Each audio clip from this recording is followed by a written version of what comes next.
61 degrees under a spectacular Provo, Utah sky. The BYU Cougars roll in red hot. Actually, they walk in. It's the Cougar walk, led by their young star quarterback, Zach Wilson. Now, a point of contention in town all week has been the dance moves postgame last week of BYU head coach Kalani Sitake. As you can see, he's been practicing, and he is ready to roll. And so are we. Outside of the Rose Bowl, is there a more picturesque setting in all of college football?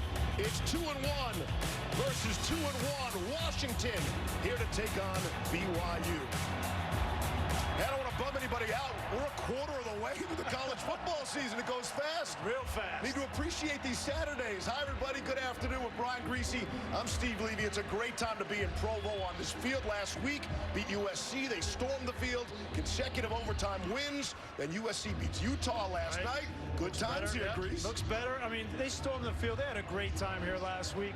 There's some magic starting to build around Kalani Sitake and this BYU program. This fan base is going to turn out today for whiteout and a little bit of revenge they're seeking from a 35-7 beatdown to UW last year. It is a throwback game. It's homecoming. All sorts of excitement here in the stadium today. Let's talk about Sundays on Saturday. Jacob Eason for Washington's got the Sunday arm, and Zach Wilson, he's here because he wanted to be able to drive home for the Sunday dinner. He is fun to watch. Don't underrate the Sunday dinner, Leaves. It's a good deal. But certainly Zach Wilson, a phenomenal football player. If you haven't seen him play, you're in for a treat today. He's an unquestioned leader of this team, and he does it. We talked about the magic. He's the main magician in the pocket. Look at his eyes downfield. He's got tremendous athletic ability. Look at him stare down the gun barrel right here. An oncoming defensive lineman doesn't panic, gets his eyes back downfield, identifies Gunnar Romney for a big play down the field. This was last week, not in the first quarter against USC. This was crunch time. They needed this drive. They decided Clancy Pendergrass to blitz him off the edge and leave the middle of the field open. Bad idea against an athlete like Zach Wilson. He proved he could finish last week and the last 2 weeks, quite honestly, in overtime. He's going to have another opportunity tonight against a good UW defense. See, Wilson has got the Jim McMahon headband going, too. Pretty cool here, BYU. As for that Cougars and the Washington defense, they've been unbelievable. The top defense in the Pac-12 each of the last 4 years. They have a different story this time around, Todd McShay. It is really only one true starter that's back from last year's group. They lost 5 guys to the NFL draft. If you want some perspective on that, Alabama, Clemson, the only other programs in the country to lose that much talent on the defensive side. So they've got to overcome a lot. There's no question about it. And you just talked about the quarterback situation and what Wilson can provide. But when you look at defensively, this is a young group, only 18 points allowed. But I think this might be the biggest challenge that they've had so far this season. Different kind of challenge for the Huskies on offense. There is breaking news here today. We'll see when Jacob Eason turns around to hand off the ball, who he hands off to Molly McGrath. Yeah, that's right, Steve. I just spoke with head coach Chris Peterson. He told me that their running back, Savon Ahmed, did not make the trip to Utah and will not play in today's game with a lower leg injury. Peterson said that Ahmed re-aggravated a previous injury in last week's game and experienced some swelling. He said that there is no infection. He doesn't anticipate this being a long-term injury, but his status is deemed week to week. Now, in his place, Sean McGrew is going to get the start at running back, and Peterson specified that this isn't like them losing a workhorse back like Myles Gaskin. He said he's been waiting for his running backs to separate themselves, and this is a great opportunity for McGrew to stand out, Steve. All right, Molly, we will watch for that as we get you set.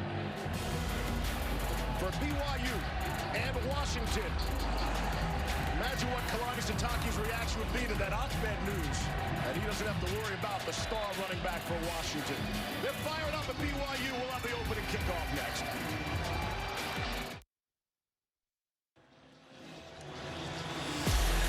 Back in Provo, set for the 22nd ranked Huskies and the others receiving votes, Cougars for now. 2-1 meeting 2-1. For Washington, it's their first road game of the season.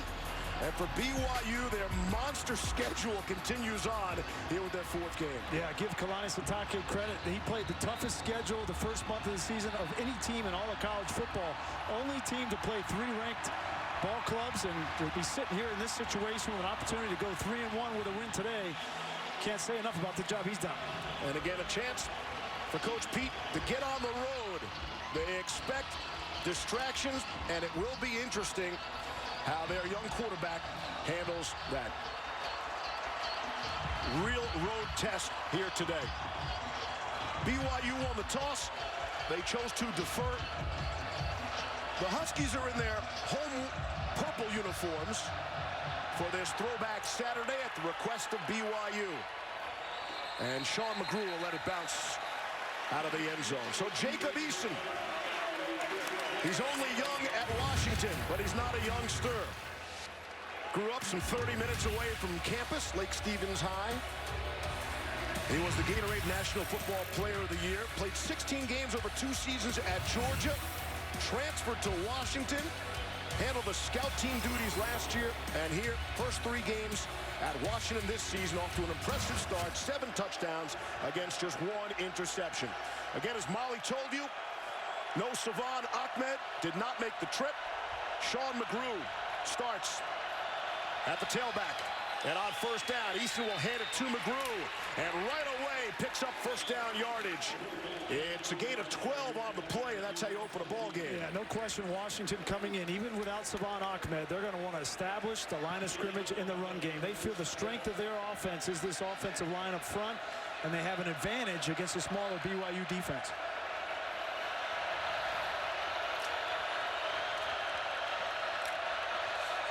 Easton out of the shotgun to throw. Across the middle, able to complete to Hunter Bryant, the tight end, for a gain of 6 yards. Against USC last week, against that BYU defense, USC marched right down the field, a 74-yard touchdown drive to open the game. Second down and 4. Cade Otton in the game, the other tight end for Washington. Quick throw to McGrew out of the backfield, nothing doing. Stopped at the 40-yard line. Isaiah Herron for the loss.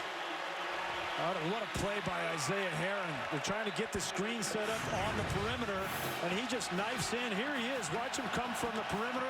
This is just recognition, knowing what play is coming, beating the block, and making the tackle on the 40-yard line.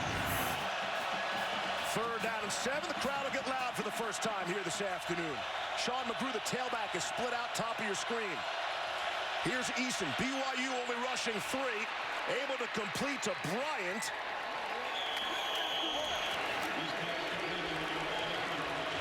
Great protection there in the pocket by that offensive line. Plenty of room for Jacob Eason.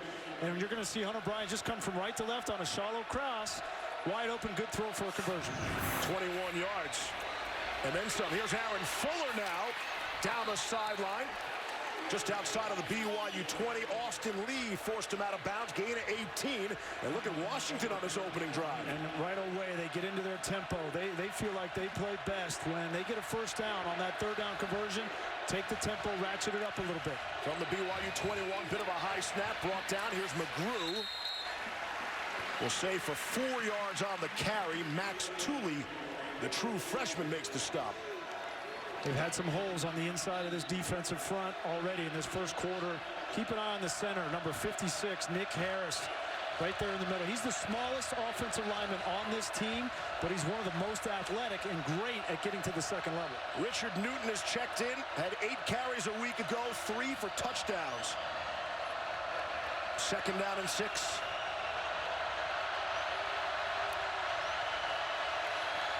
Easton. Pressure is picked up nicely. Lofts one for Newton out of the backfield. Tooley had the coverage and knocked away. Third and 6. This BYU defense, they don't bring a whole lot of pressure. Sometimes they'll only rush 3 defensive linemen, but they get in this red zone area, and it's very difficult to score on them because they will drop 8, and the windows are a lot tighter. They've given up yards on the first drive, but if they can force a field goal, it'll be a win. Going right into that student section of BYU. Newton at the top of your screen. See, BYU's only going to rush 3. There's probably 8 back here they're going to drop. Easton, as you expect, with all sorts of time. Now he'll get out of there. Throw across his body. Back corner of the end zone to Newton. Touchdown! Richard Newton. Toe tap in the end zone to stay 17 for the score, and we'll look at that one a few times. Richard Newton playing for the injured Savon Ahmed. Gets lost back in the corner. You got to do two things here: secure the ball and make sure you get that foot down in bounds. Nothing from that angle that tells us he wasn't in. Wow, that's an unbelievable play there by Newton. Good look from the field judge. It's that right foot, the one that is closest to the white end line. You only need one down. He tried to get both down. Inbounds, we'll see if that toe was touching the white. They're excited about the future of Richard Newton. He's only a redshirt freshman. He's 6 feet, 210 pounds. And Chris Peterson's been waiting for a back to step up out of the shadow of Savon Ahmed. No more Miles Gaskin. Ahmed's been the workhorse, but they need some other contributors in that backfield. And Newton off to a good start in this one.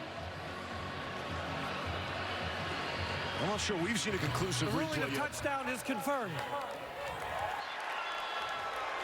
And it is confirmed. And he just gets lost back there. You can see him in the back of the end zone. He's waving. And it's a great job by Jacob Eason, recognizing at the snap, Steve, that there's only a three-man rush and that he has time, buy some time, and maybe somebody will break open. Gawaliku got there, but way too late on the coverage for BYU.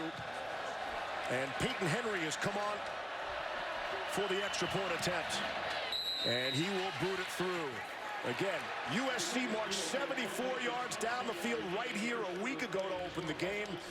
And this time around, it's Washington, Todd, that goes 75 yards down the field for a 7-0 lead. And Stephen, Brian just mentioned it in terms of the patience inside the pocket.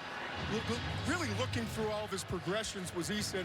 But then I think what goes underrated sometimes, getting his shoulder square and throwing that football. You have to get it there with velocity. Even though he was wide open, you got to get it over the defender. And to get his shoulder square and just to kind of pause and relax and then get your mechanics right rather than rushing it like we see all the time. Yeah, Todd, you know, I think it started at the snap when he identified that three-man rush. He knew in his head that he was going to have some time, buy some time. Not going to have a whole lot of windows right at the start. Here's the three-man, and watch, look at this picket fence back here. There's really nowhere to throw the ball on rhythm. So as a quarterback, don't panic. You know you got good protection. There's nowhere to go. Nowhere to go here. So just buy some time, get outside the pocket, then keep your eyes downfield, and that's what he sees. It's a great job of keeping his eyes downfield, as Todd said, and a 7-0 lead for Washington.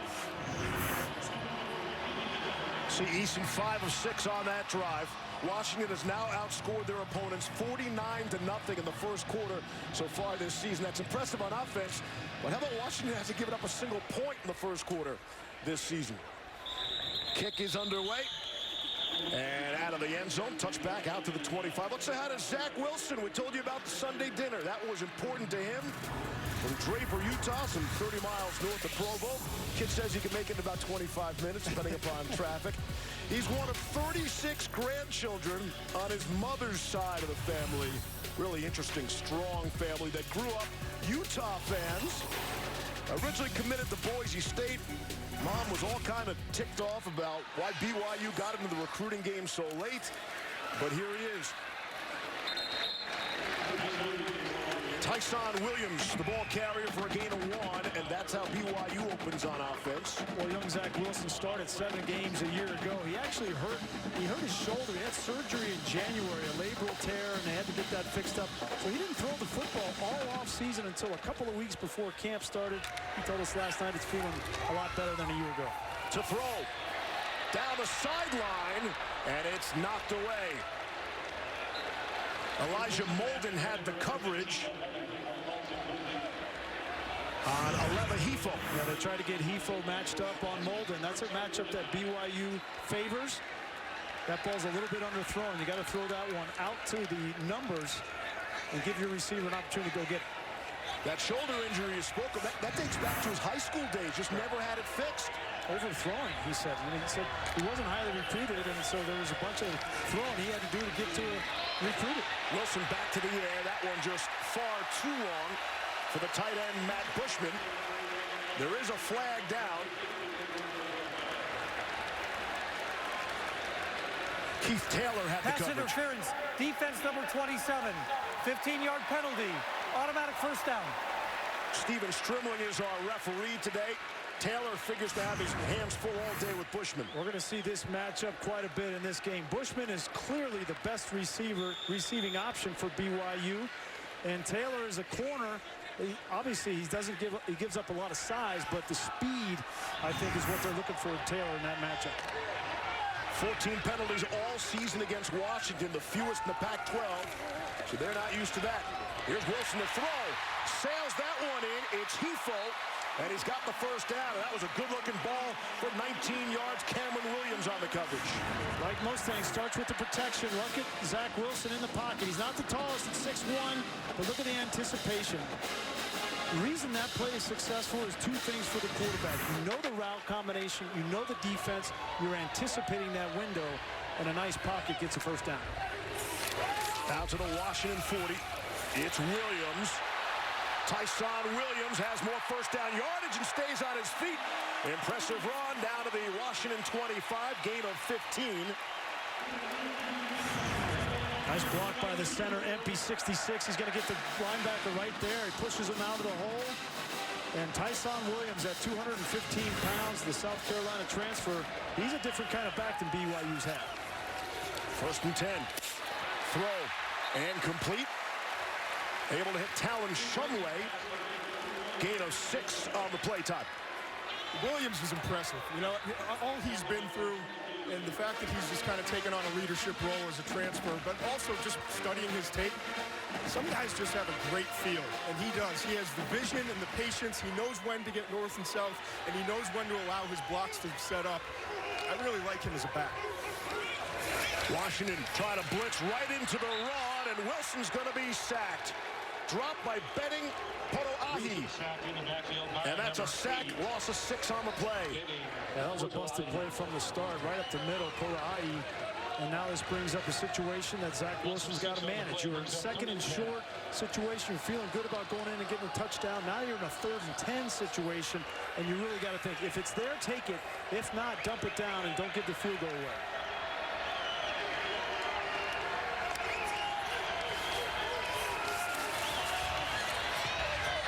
Wilson throwing sideline, not a chance. Pass way out of bounds for Gunnar Romney, who was covered nicely that time by Keith Taylor, and it brings up a 4th down. Yeah, they double team Bushman, the tight end. That's the guy they're most worried about, and that left man on the outside, and great coverage by Keith Taylor. Nowhere to go with that football. Here's Jake Oldroyd on. He is the punter and the kicker for BYU. 8 of 9 on the season. This would be a 42-yard field goal attempt.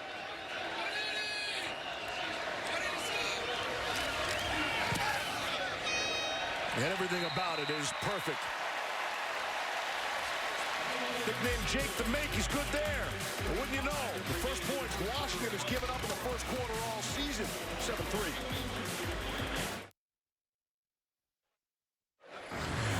Hard to get off to a better start than Jake Eason or Washington did when they got the football. Yeah, went right down the field. Get 3rd down here to Hunter Bryant. It's great recognition from Eason. He's been accurate with the football, and then when he got in the red zone and you needed to make the play, he didn't panic, kept his eyes downfield, and found Newton wide open in the corner of the end zone for a Washington score. BYU able to answer with a field goal. Eason was brilliant on that opening drive. And all eyes are on him. And yes. All eyes have been on him. Was what, 8th grade, 9th grade, maybe earlier? That's what, you know, he's a Gatorade, National Gatorade Player of the Year from the state of Washington, decides to go to Georgia, and then comes back. And there's no quarterback, Steve, in America with more pressure on them than Jacob Eason coming home to Washington. They've wanted him all along. I mean, right through the recruiting process that led him to Georgia, probably the #1 recruit in the country at that point. And I think that's his biggest hurdle. They left the door open all along. There'll always be a spot for you. At Washington, he turns out, need that spot.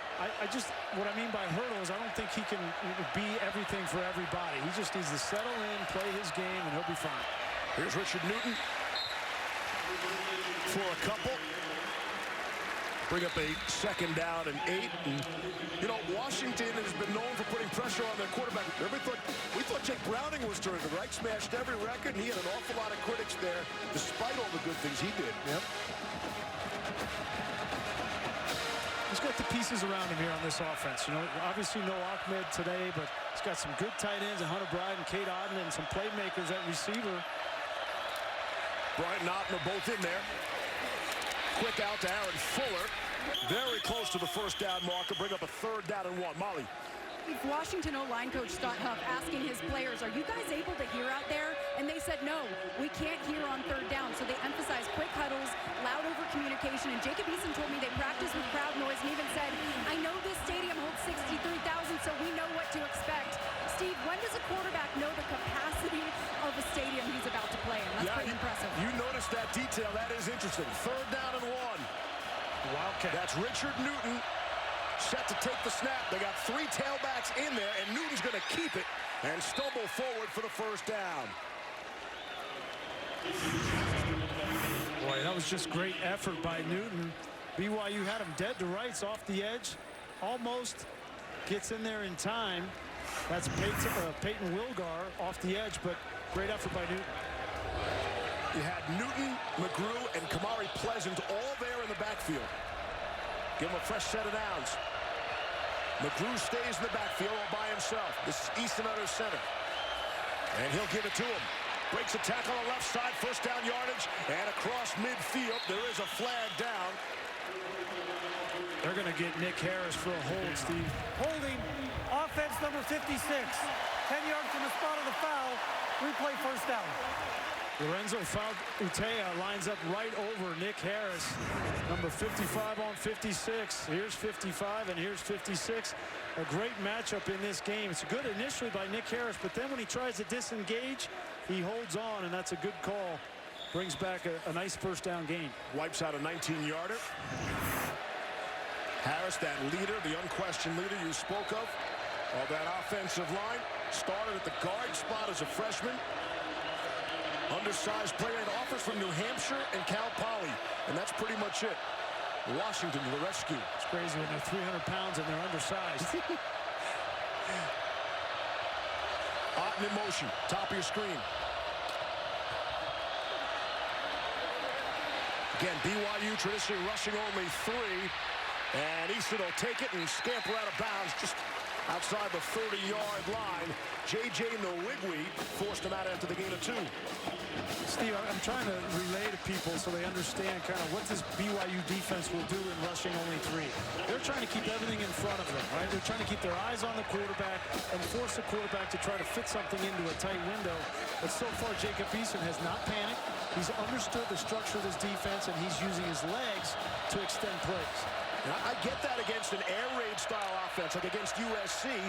Washington clearly wants to run the ball as they do here with Richard Newton. Well, as soon as you get into a 1st or 2nd down and long situation, they figure they got to throw the football.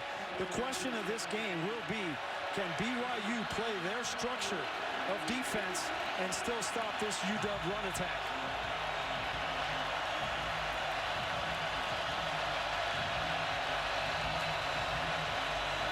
Huskies have converted all 3 of their 3rd down conversions to this point. 3rd down and 9. Here's Easton under pressure, steps up and gets out of there. A flag is down as he is dropped. Isaiah Kafusi made the stop for a loss of 2. We'll check the penalty flag.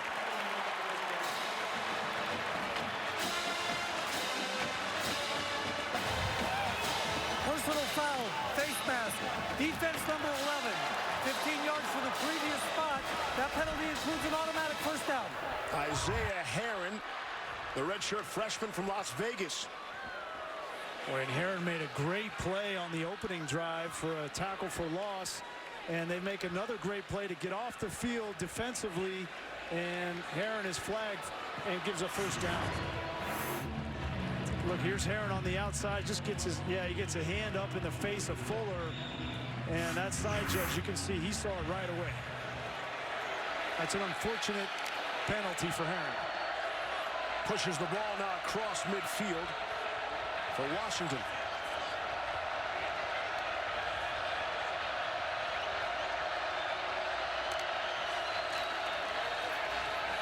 Eason with time underneath to Cade Otton. Peyton Wilger makes the stop. I should tell everybody, no Keenan Peely on defense for BYU. No Zane Anderson either in the lineup. Two key players on that BYU defense here today. And again, if you're just joining us, Savon Ahmed did not make the trip. Believed to be a knee injury. He is week to week. And you would think that would be a big loss for Washington. Richard Newton and Sean McGrew will get the bulk of the work. Here's Newton. Won't even get back to the line of scrimmage. Uriah Leah Ta'ua made the stop, but there is a flag there. Personal foul, face mask. Defense number 58. 15 yards from the previous spot. Automatic first down. And that is Leah Ta'ua on the flag. Back-to-back personal fouls, and here's Leah Ta'ua right here. Oh, he got a hand on Newton's face mask when he was trying to get him down. But you'll see from this side, the left hand comes around. He's just trying to get a guy on the ground, right? But back-to-back killer penalties for BYU, and I don't think either one of them were intentional. It just got the hand up around the face mask. Has Washington inside the 30 now of BYU. Off the play fake. Eason to throw, a little bit of pressure. Underneath to McGrew, and McGrew, low center of gravity, forcing people back. Has it inside the 20 now. Ball will be spotted at the 17. Washington's going to go fast here.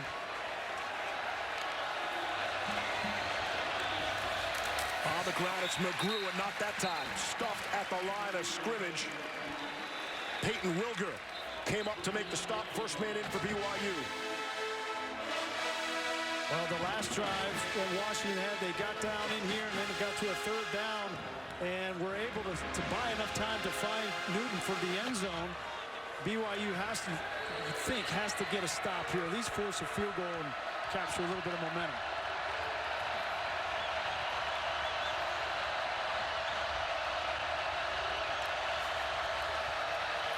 Eason off the play fake, throwing, zips one into the end zone. It is caught. Touchdown to Aaron Fuller. 17 yards and plenty of mustard on that touchdown pass from Eason. Wow, that was a big-time throw and catch. I don't know which one I like better, the throw or the catch, but watch the safety here. You're going to have to window here, very tight window. You're going to have to throw it over the linebacker, Steve. He's going to come in and look right there. That's unbelievable timing, accuracy, and Fuller knows he's going to get hit by the safety and still makes the play.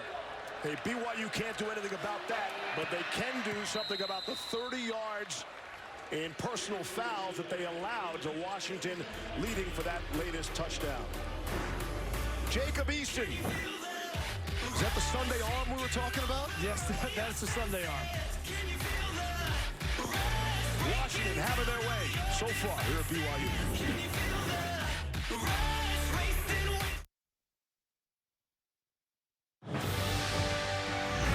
College football on ABC is brought to you by Nissan, premier partner of the Heisman Trophy. Hey, every college program around the country trying to create more excitement, give you another reason to come out for the football game. The Cougar Canyon is BYU's new fan pregame experience, trying to create more energy and enthusiasm. Ty Detmer in the house today, part of that. Fans get autographs from the team, listen to live music. Reese was all excited about the face painting as we came in. There was axe throwing. Not to give anybody any ideas, but you get the idea. Lopini Katoa will run it out. Katoa, nice run. Lopini Katoa, how about that, out to midfield. It's a 48-yard kick return for the sophomore. Set for an update. There's Cassidy Hubbard. Thanks, Steve. This big play update is brought to you by CarMax. I got some speed for you, too. Number 8 Auburn and number 17 Texas A&M, Anthony Schwartz on the reverse. The former track star showing off that turbo speed. 57 yards for the score. Tigers up 7-0 in the first. Steve, Brian, back to you. Cassidy with us all afternoon long, providing updates, tell you everything else going on in the world of college football. On the ground, Emmanuel Asupa, his first carry of the game. This BYU offense needs to start operating a little sense of urgency. 14-3 ball game in the first quarter, and Jeff Grimes, their offensive coordinator, needs to find a little bit of rhythm. He needs to possess the football a little bit, give his defense a rest, but get points at the end of this drive. Picked up 7 on that play. You see Jeff Grimes. See if we get a better look at the mustache that his wife hates, but she hates the sideburns more, apparently. Here's Wilson getting out of there. There's the creation, but it is dropped. Shumway could not hang on to it, but that was Zach Wilson as advertised. It's the quick, short movement in the pocket. He doesn't panic. This is not a clean pocket. He's got to step up, keeps his eyes downfield, and puts it right on Shumway. If Shumway catches that football, Steve, he still might be running. Shumway had the 14-yard reception for a touchdown in overtime against Tennessee. That was the double overtime victory.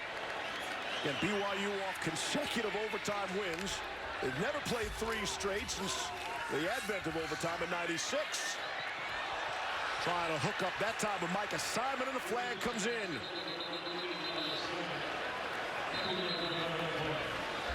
Well, the head linesman threw that flag late. It's going to be on the offense. Legal man downfield. Ineligible receiver downfield, number 67. 5-yard penalty, remains 3rd down. It's Brady Christensen, the left tackle. There's a decision for Chris Peterson to make, because if he declines that, I think BYU goes for it on 4th and 4. So I think he's going to accept it, push him back, and force another 3rd down and long situation. There's been a couple of throws that have been short for Zach Wilson, especially on down the field throws. He's been accurate on the intermediate and short throws, but he needs to start pushing the ball further down the field and give his receivers a chance to make a play. They will take the penalty, pushing him back 3rd down and 8. Wilson will loft that one. Plenty of contact, and it's caught. It's Matt Bushman. Lots of hand fighting on both ends there. Yeah, we talked about the matchup. Matt Bushman, the most explosive receiver, against Keith Taylor. And Bushman just has more size. So they tried to throw the ball up the field last time. It didn't work. Taylor was in position, but throw the back shoulder, and Bushman makes the play. It's a flag down as they go back to the ground game. Tyson Williams. And it looked like Washington was offside. Number 95 of the defense moved in the neutral zone prior to the snap. 5-yard penalty. Replay 1st down. Levi Onwuzurike got flagged, the junior from Allen, Texas. They got to get Bushman the ball more. I mean, he's a big physical tight end, 6'5", 245 pounds. He's led the team in receptions each of the last 2 years. And he's clearly the biggest mismatch that BYU's offense presents. Yeah, Grace, he's an NFL tight end. He really is. He's developing as a blocker, but he's such a great route runner. Bushman had just 1 catch a week ago. Just 1 for 17 yards. And Wilson will throw that one away under some pressure. Under some pressure. He was under, it looked like a missile coming into the backfield. That counts as pressure. Look at this. I mean, it's just one quick little move from him and the awareness to get rid of that football. That was a disaster waiting to happen for BYU, and he was lucky to get the ball out. Cameron Williams, the freshman from Bakersfield, true freshman who stepped on the field and started from day 1 for Washington. You think about all the defensive backs. 89 offense. 5-yard penalty. Remains 2nd down. About all the defensive backs for Washington. You come in as a true freshman and start in that secondary. That's impressive. So Bushman a little eager there. Push him back. 2.5 to go here in the first quarter.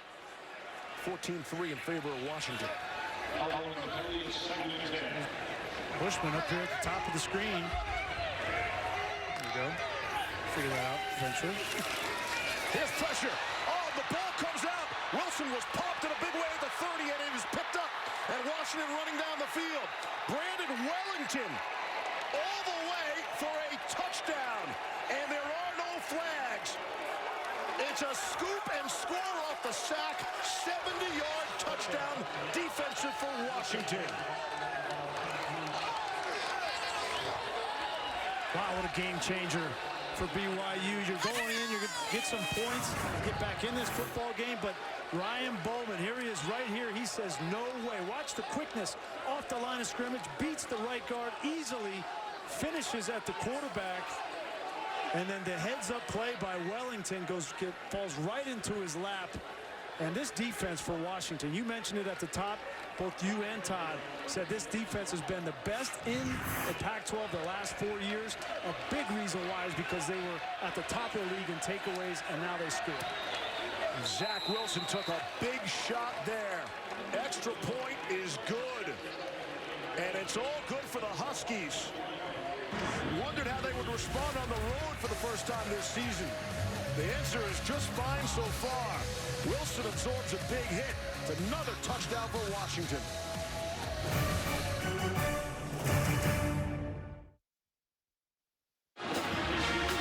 This season, for every field goal and extra point made by participating universities, Allstate will make a contribution to the university's General Scholarship Fund. And for that, we say thank you, Allstate. 3 extra points so far by Washington has them out in front 21-3. You think about that last play, BYU really wasting a 48-yard kick return by Lopini Katoa. And the sack, scoop, and score. And we'll bring it out to the 25-yard line. Give us an opportunity to tell you that tonight, Oklahoma State, Big 12 showdown with Texas. That ought to be a whole lot of fun. Coverage kicks off 7:30 on ABC and streaming on the ESPN app. Anytime you get a chance to watch Tylan Wallace, it's a good night. And I'm looking forward to that matchup against Texas's defense. Last time we saw Texas defense, they were getting shredded by Joe Burrow and LSU. So they gotta account for this man. There you see Wallace leading in the FBS in yards per game and receiving touchdowns. And don't sleep on Chuba Howard either. He's leading the way in rushing yards. He's got 7 touchdowns himself. That'll be a dandy tonight over on ABC. First down and 10 from the 25, and now BYU's trying to stay in the game. With 2 minutes and 17 seconds left in an eventful first quarter. Flag comes in as Asopa carries the ball. And we'll see if Nagata was offside for Washington. Defense number 52 in the neutral zone at the snap. 5-yard penalty. Replay first down. Ariel Nagata, sophomore from Reno. You talk about BYU trying to stay in this game. And I don't think there's going to be any panic from Kalani Sitake. I don't think there'll be panic from Zach Wilson. It hasn't gone the way they wanted it, but this is a mature group. I think they believe in each other. They'll get this back on track. Here's Asupa again on first down and 5. Picks up a couple. Josiah Bronson made the stop for Washington. Now, Washington defensively can play this a little bit different now. You know, Todd mentioned at the top, 9 new starters on that defense, and Potoai really hasn't been playing as much. He was one of the 2, so really the only returning starter is Miles Bryant. And I anticipate Jimmy Lake, their defensive coordinator, up 3 scores, be a little bit more aggressive and find out what he has in this defense. 2nd and 3. Wilson to Bushman. He's got the first down, and you wonder how Wilson would respond after taking the big hit that led to the turnover. It's a gain of 4 on the play. He took a shot. Wilson came in last season, started the last 7 games, replacing Tanner Mangum. They had that wild week.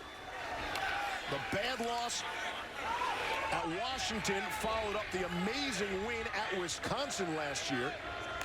And then lost here against Utah State, and that led to the quarterback change. Here's Wilson, little stop and go. Miles Rice in his face. We hit the final minute of the first quarter. Yeah, a little miscommunication here with Wilson and his receivers. He pulled that football out, was looking to throw it. After he takes this ball out, he wants to throw the ball to either 15 or 37 there. Neither one of them are even looking at him. They didn't get the check, and he just grounds the football.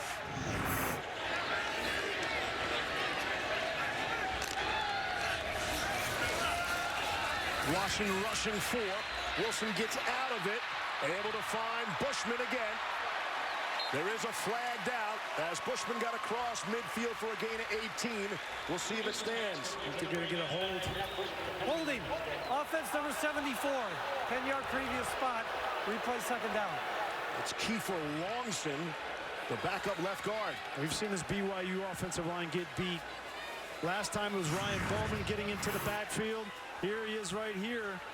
And it's a bad set to the outside. It's Bowman again, and it's just the speed of Bowman has taken this offensive line by surprise, and back-to-back drives, killer penalties, and a sack, fumble return for a touchdown. And Brian, I think they're just overwhelmed. BYU is up front. I think Washington's defensive front has surprised them how physical and how quick they are. Penetration versus the run and consistent pressure when pass rushing. And the penalties started to pile up. Wilson sets up the screen to Williams for a gain of 1 on the play. Well, it's a great sign for this Washington defense at the outset. You know, they're trying to replace, Ben Burkirk and their leader at linebacker. Tevis Bartlett, another great linebacker, not on this unit. And up front, no Greg Gaines, right? Who's going to be that rock in the middle of that defensive line? And Ryan Bowman now has shown me some versatility. He traditionally plays on the outside of that offensive line, but in situations they're moving him inside to use his speed. And that's how quarter number 1 comes to an end. BYU finds itself in a little trouble here at home. All Washington early on in Provo.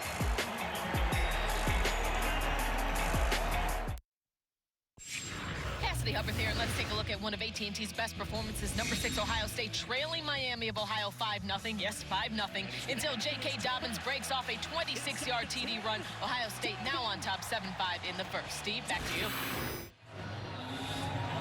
7-5.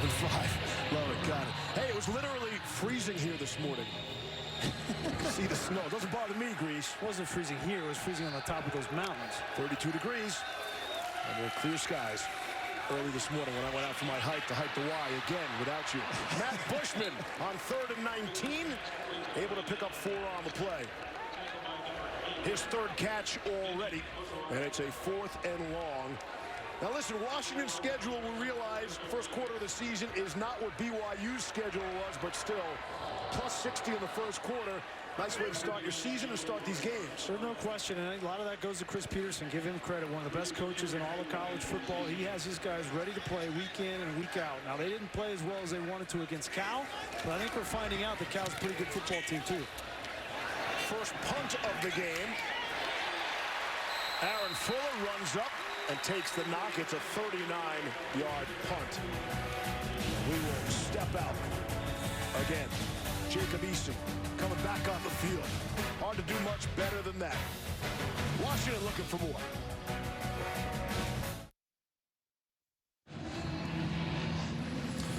Back in Provo, today's Affleck trivia question was, which quarterbacks were selected as Gatorade High School National Player of the Year and the #1 overall NFL draft pick?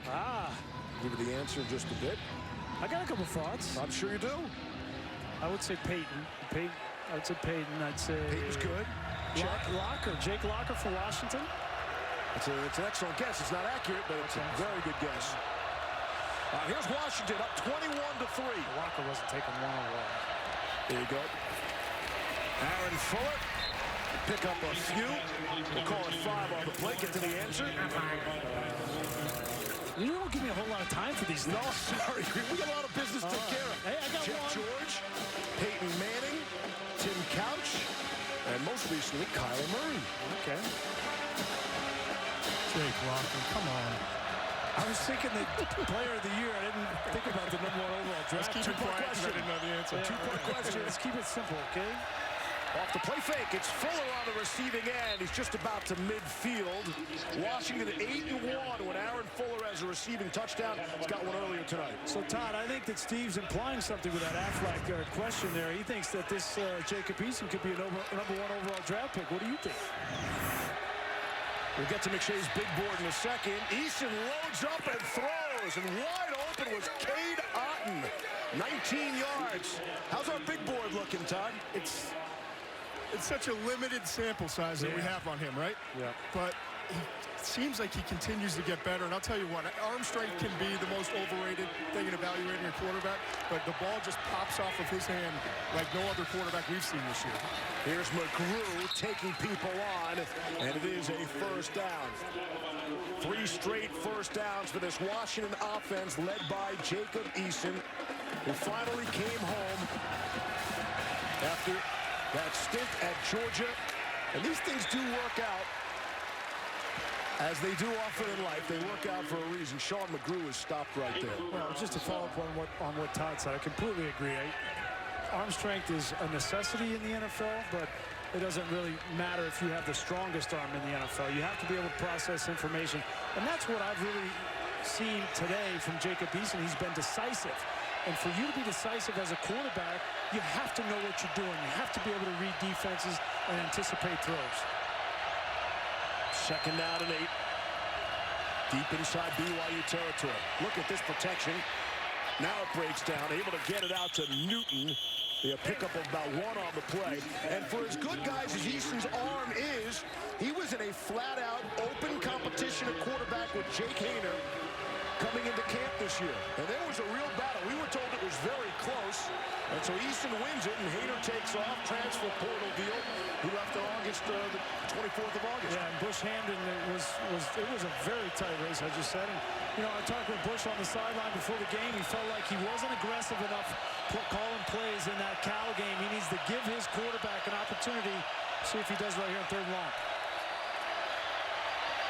Again, all sorts of time underneath. It's Fuller. And a good stick. Isaiah Kufasi comes up to make the stop after a gain of 5. Kufasi, one of the leaders on that defense of BYU. Nice design by Bush Hamden. You're going to clear out all the trash and bring the receiver Fuller underneath, but just a good recognition by Kufasi. Gets him on the ground to force a field goal. That's Isaiah, not to be confused with Jackson or Devin Kufasi. His brother and cousin, respectively. Here's Peyton Henry on for a 30-yard field goal attempt. On the way, and it is good. And Washington will add to their lead.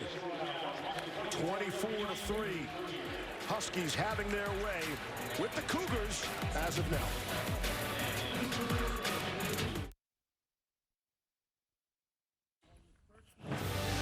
College football on ABC is brought to you by Pacific Life. 150 years strong. Protection and retirement solutions for your future. And General Mills. Bring more to your game day with General Mills tailgate recipes. See what you can create at wearetailgatenation.com. With Brian Greasy, Todd McShay, Marlon McGrath, I'm Steve Levy, and I can say I finished dead last in that race. Up to the Y. You were not an odds-on favorite. Molly was a 92 favorite. Yeah, I mean, the Vegas odds were right on as usual. I would say just finishing could be seen as some kind of victory for some of us. For a guy from Colorado and all the hiking he says he does, Molly smoked Greasy. Oh, yeah. I was carrying the refreshments, so that you guys were all properly hydrated. America wants to know what was in that backpack, Grease, by the way. Gatorade for you guys. You needed it, too. Molly was the professional of the group.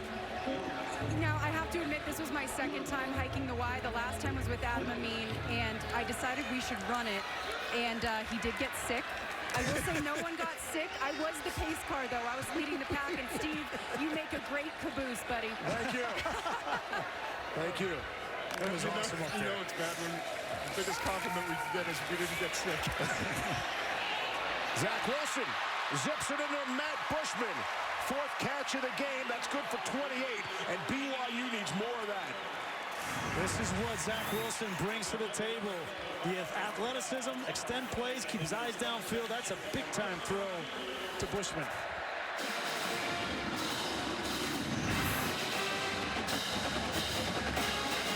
Bushman, we know about him as a target, has really worked on his blocking skills. He said that's the way he can ensure his coaches leave him on the field. Gets to play the whole game on offense.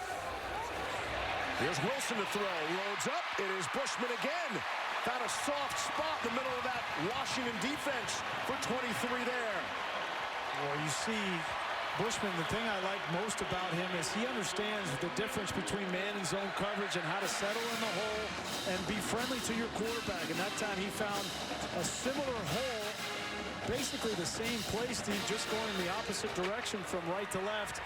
And there's a relationship between Zach Wilson and Bushman that is growing.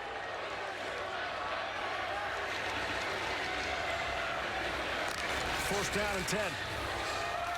Hand it off. That's Lopini Katoa for a gain of 2. Bushman's story is rather interesting. He is married, as many of the BYU players are. His wife is Emily, and her father is Chad Lewis, the former great BYU tight end, part of the '96 Cotton Bowl team, and he actually works for the program here at BYU. We asked him about having his father-in-law always around, and I mean always. Yeah, and he played for the Eagles in the NFL, and that was a note that he wrote to Bushman. As you see, Tyson Williams gets close to a first down with a flag down. But the interesting thing about that note was all of those pointers were blocking, right? There was nothing about catching, receiving the ball. It was all about taking his game to the next level. And he's been blocking well. Defense offside. Defense offside, number 3. 5-yard penalty. Remains second down. This summer, out of nowhere, really, Andy Reid told me that Chad Lewis was one of his favorite players ever. He was comparing him to a current player who's trying to make the roster for Kansas City Chiefs. But that's obviously high praise when you consider how long Andy Reid's been in the league. On the ground, Tyson Williams to throw for it, and it falls incomplete. Bushman was in the area. Keith Taylor on the coverage. And if it's pass interference against Taylor, that would be the second time. So some trickeration out of BYU. Boy, Taylor was in good position. Defensive pass interference, number 27. That penalty was in the end zone. By rule, will go to the 2-yard line. First down. It's great recognition by Taylor, but bad execution. You're going to see, here's Bushman. You're going to see the reverse. And at the end, Taylor gets back. It's great recognition. He's in position. He doesn't need to push Bushman right there. He's going to turn his head around and make an interception. But a great opportunity now for BYU inside the 5. So Williams took a shot as he released the football there, and he was slow to get up. He stays in the game on first down and goal. Give it to Tyson Williams, and he'll bang down to the 1-yard line.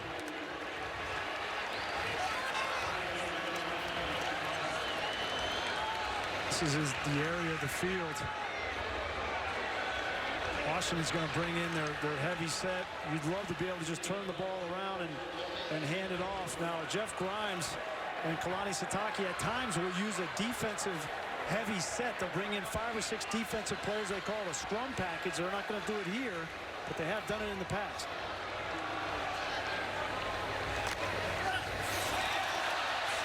Off the play fake. Back of the end zone, and it is nearly intercepted. Elijah Molden could not haul it in, and there is a flag down.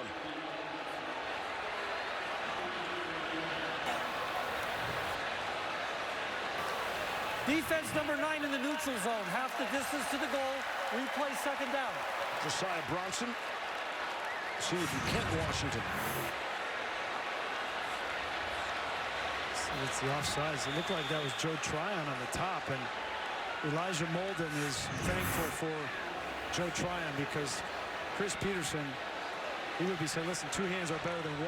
Molden tried to go up one-handed to make that interception and didn't need to. Could have secured it with both. But now you get a fresh second down here. You get 2 more shots at it. Only 4 to snap it here. Get it away. No problem. It's Esupa. Crashes in for the touchdown. Emmanuel Esupa.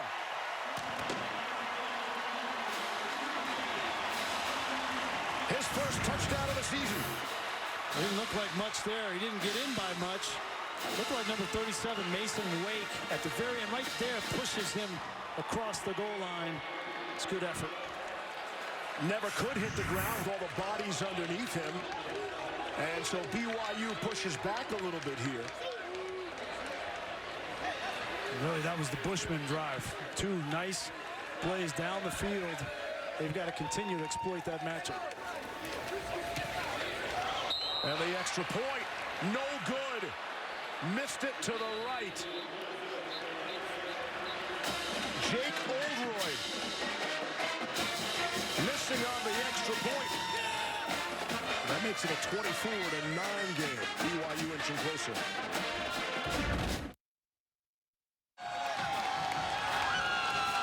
Taco Bell is celebrating student sections and passionate fans like these by awarding the Live Moss Student Section of the Year. The BYU Cougars student section is already on the national watch list. Go to ESPN.com/Taco Bell to see how your school can compete or get the committee's attention by using the hashtag Live Moss Student Section Contest. Get involved, people. Get involved. BYU clawing back, and then they missed the extra point. That'll be on you. Had one job. And by the way, it was not even close on the extra point. I tell you, I was down there before, not that this is an excuse, but I was down there before the game and looking at these goalposts are white, and the white out behind it, it's hard for you to see the goalpost. Now, you should be able to make an extra point with your eyes closed, but look at that. That's not the easiest thing in the world. It is a little different. Traditionally, goalposts are gold. Take a look at today's Crunch Time, brought to you by Cheez-It. We had a good crunch, and we'll hang on for the score. Yeah, but take a look at Jacob Eason. These are the kinds of throws you got to make to be in the NFL. That's a big-time throw over the linebacker, in between a corner and safety for the touchdown. Now, don't fall in love with your arm so much that you make the wrong decision. He came back on the next drive. Hunter Bryant didn't try to force it into 3 defenders, but found the check down. That to me, is decision-making from Jacob Eason. That's what I'm excited about. I knew about the arm strength, but managing the game and knowing situations and making the right play is as impressive as his arm. 14 of 15. Eason has completed his last 10 passes. Has Kamari Pleasant in the backfield. Fakes to Pleasant. Eason to throw. And able to complete. That's Pleasant out of the backfield and scampers down the sideline, approaching midfield time. You know, Steve, he's been patient. Eason has been patient all day long. I think that's been the most impressive thing because, you know, when you don't have a lot of starts and you got a big arm, a lot of times those guys are the ones that try to force the action. And when you're seeing mostly 8 defenders drop in coverage, there's tight windows and there's times where you just got to hang in the pocket. And I've been really impressed, like Brian has been, in terms of just his ability to hang in the pocket and anticipate. On the ground. First down yardage. You know, just to follow up on what Todd's saying, like, if you know that you're not going to get pressure, then you're just going to sit back there and go through your reads. BYU has to do something different. I get it. They're a little outmatched from a physical standpoint, and they don't want to give up some big plays. But there is no sense of urgency on the part of Jacob. He's not worried about the rush at all. And when you make a quarterback comfortable, he's going to make you pay. Flags come in. See if Kairos Tonga moves. Defense number 95 with contact. 5-yard penalty. First down. That is the big man in the middle, that BYU defense. Kairos Tonga. BYU felt like they had an advantage of Tonga right over top of Harris. We mentioned Harris a little bit undersized. Tonga's 325 pounds. And they wanted him to be able to push the center back and stop the run game. Flip all the way back to Eason. Gonna throw for it, and it's caught. It's Hunter Bryant. And if he could have stayed on his feet, he would have gone for 6. Some trickeration from Washington. That's good for 22. Boy, and there was a gamble there from Jacob Eason. You could tell he's feeling it because he threw that ball into a couple of defenders, just trusting Hunter Bryant at 6'3", 240 pounds to go up and make the catch.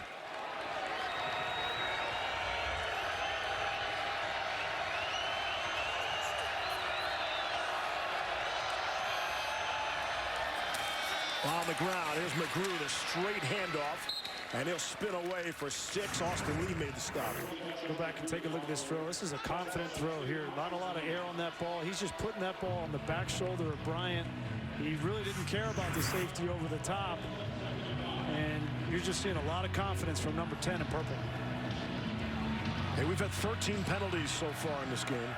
Feels a little like Thursday night in the NFL. You see your boy Tommy Brady was tweeting the other day. Good for Tommy. I agree with him. And by the way, there were no penalties in the 3rd quarter. Zipped in there to Andre Bocelli. His first catch inside the 5. Watch how fast this ball gets by the linebacker. I mean, that's hard to defend. Kavika Fanoa was sitting back there, and he didn't get the snap, and that ball was by him in a hurry. 13 straight completions for Eason. And a flag, false start. False start. Number 51 offense. 5-yard penalty. Remains first down.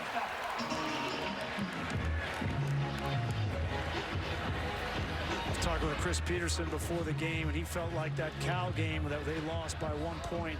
They weren't aggressive enough. Talked to Bush Hamden as well. You know, it was kind of a choppy game because of the weather delay. They were almost 2.5 hours delayed, and they felt like learning from that, they need to be more aggressive on offense. They've certainly been clicking on all cylinders. Here's McGrew out of the Wildcat, and the ball is fumbled. BYU says they have it. And somehow Washington fell on that football. Boy, Richard Newton and McGrew together. You got the two guys that are trying to replace Savon Ahmed, not in this game. And you get him in a Wildcat situation. It's hard enough, right? Newton's not a quarterback. Then you make him give an exchange on top of that. And I know you want to be aggressive, right? But I think I'm going to leave the ball in number 10's hands. Yeah, well, I was just going to ask you, why go away from the hot hand? Right. Nick Harris, the center, able to fall on it. So it's a loss of about 3 on the play. It's 2nd and goal. They're pushed back to the 10. Eason looks right. Now they'll run out of there. And throws it out back in the end zone. Smart play there from Jacob Eason. That play was doomed from the very start. Play came in late. You had the play clock going down. Chris Peterson was trying to call a timeout. Don't try to force anything. Give yourself a chance on 3rd down. Just the 2nd incompletion of the game for Jacob Eason. 3rd and goal. Might try to find Hunter Bryant if I'm Jacob Eason. He's right here in the slot.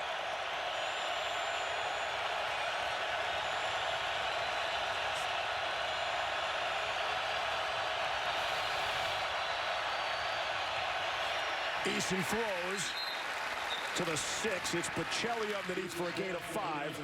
And it's 4th down and goal. You see the frustration from Eason. Yeah, I don't think he liked that call.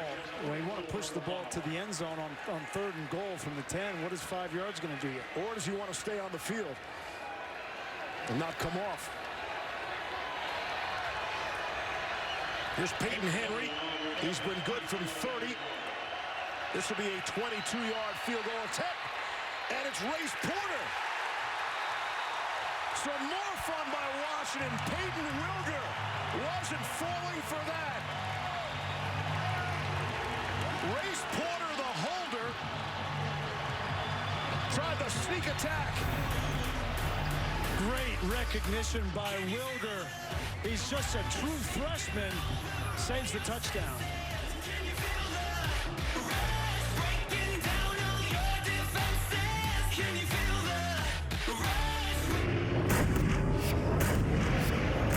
ESPN, home of the college football playoff.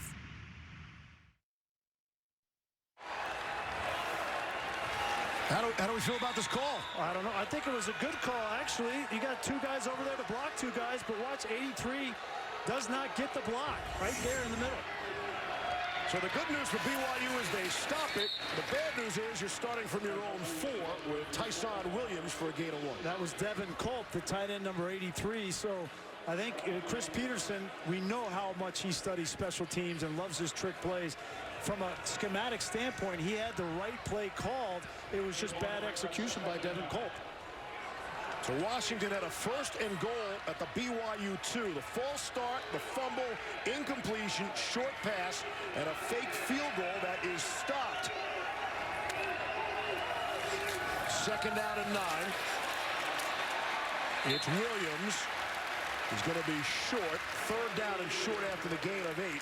3.5 to go in this first half. And BYU has all 3 timeouts remaining. Molly. Steve, A.J. Stewart, BYU's running backs coach, told Tyson Williams before this drive, you guys are too high. They're trying to stand us up. Get lower to the ground. You are not getting that extra 2 yards that I know you can get. I need more physicality from you, so run harder and stay low. Get low. Pad level, Greasy. How many times I got to tell you? Low pad wins. Something like that. 3rd down and 2. It's Williams for first down yardage. Yeah, Tyson Williams only has 6 rushes for 28 yards in this game. They have got to get him going. The problem is up front, this Washington defensive line has been up to the task. They're rotating 8 or 9 guys up there, keeping them fresh. See Josiah Bronson is out there. They've got a true freshman. That's Leaitu Latu. They're really excited about him. They've got a lot of talent, despite losing a lot from a year ago. Pini Katoa has checked in to give Williams a bit of a breather. Zach Wilson with some pressure around his feet, able to heat Aleva Hifo. And first down yardage. And BYU on the move for a drive that started from their own 4. Yeah, and he had Latu around his ankles and still was able to make that throw. On the ground, Katoa. 4 on that play. Second down. BYU desperately needs to get some tempo. They need some big plays. It can't just be the Matt Bushman show. 2 minutes left in the half. Wilson rolling and throwing and completing. Dax Milne on the catch. His first grab's good for 10. First down will stop the clock momentarily. And if I'm Jeff Grimes, I'm going to keep this tempo up. Yes, this Washington defensive line has been getting after you, but a way to combat that is to keep them on the field. Don't let them substitute, get them tired, and then give Zach Wilson more time to throw. Wilson keeps it on the option. Ryan Bowman brought him down after the gain of 5. Approaching midfield. Minute 45 left and all 3 of those timeouts. Yeah, and see, BYU ran the ball to this side of the field, and that allowed Washington to substitute their defensive line. Now Potoa'e is out there, and they got Onzarike. If you run the ball the opposite direction, they're not able to substitute.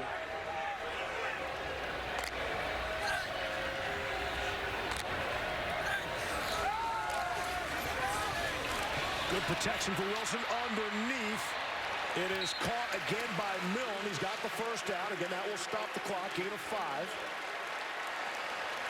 What a big drive this is for Zach Wilson and BYU to potentially make this a one-score game going in at halftime. And I think they get the football first coming out of the break. So he does. And all 3 timeouts, no reason to panic here. Williams back in there for Katoa. First charge timeout, Washington. 1 minute in length. Washington spends the timeout. We'll take it with him. Final 59 ticks when we come back. Cassidy Hubbard there now for today's All-State Mayhem moment. Number 15, UCF in some trouble against 1 and 2 Pitt. Aaron Matthews blocks the punt. Wendell Davis grabs and takes it in for the score. Pitt up 21-7 in the second on ABC or ESPN2, depending on your location. Steve, Brian, back to you. Trying to bounce back, Cassidy, from that loss last week against Penn State. I didn't see that one coming. I thought UCF would go up there and play well. 59 seconds left. BYU on the Washington side of the field. Here's Zach Wilson. Steps up and throws underneath. It's Tyson Williams. First down yardage and more. He's down to the 30-yard line.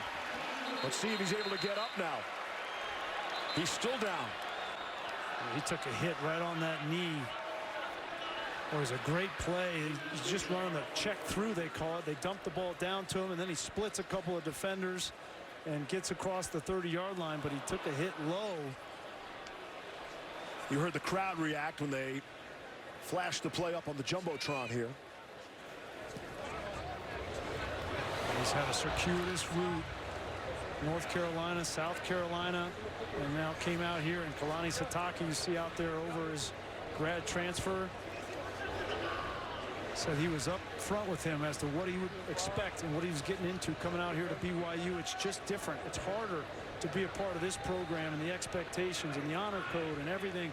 But for Tyson Williams, it was actually a benefit, and the distractions were out of his life, and he was contributing to this team in a meaningful way.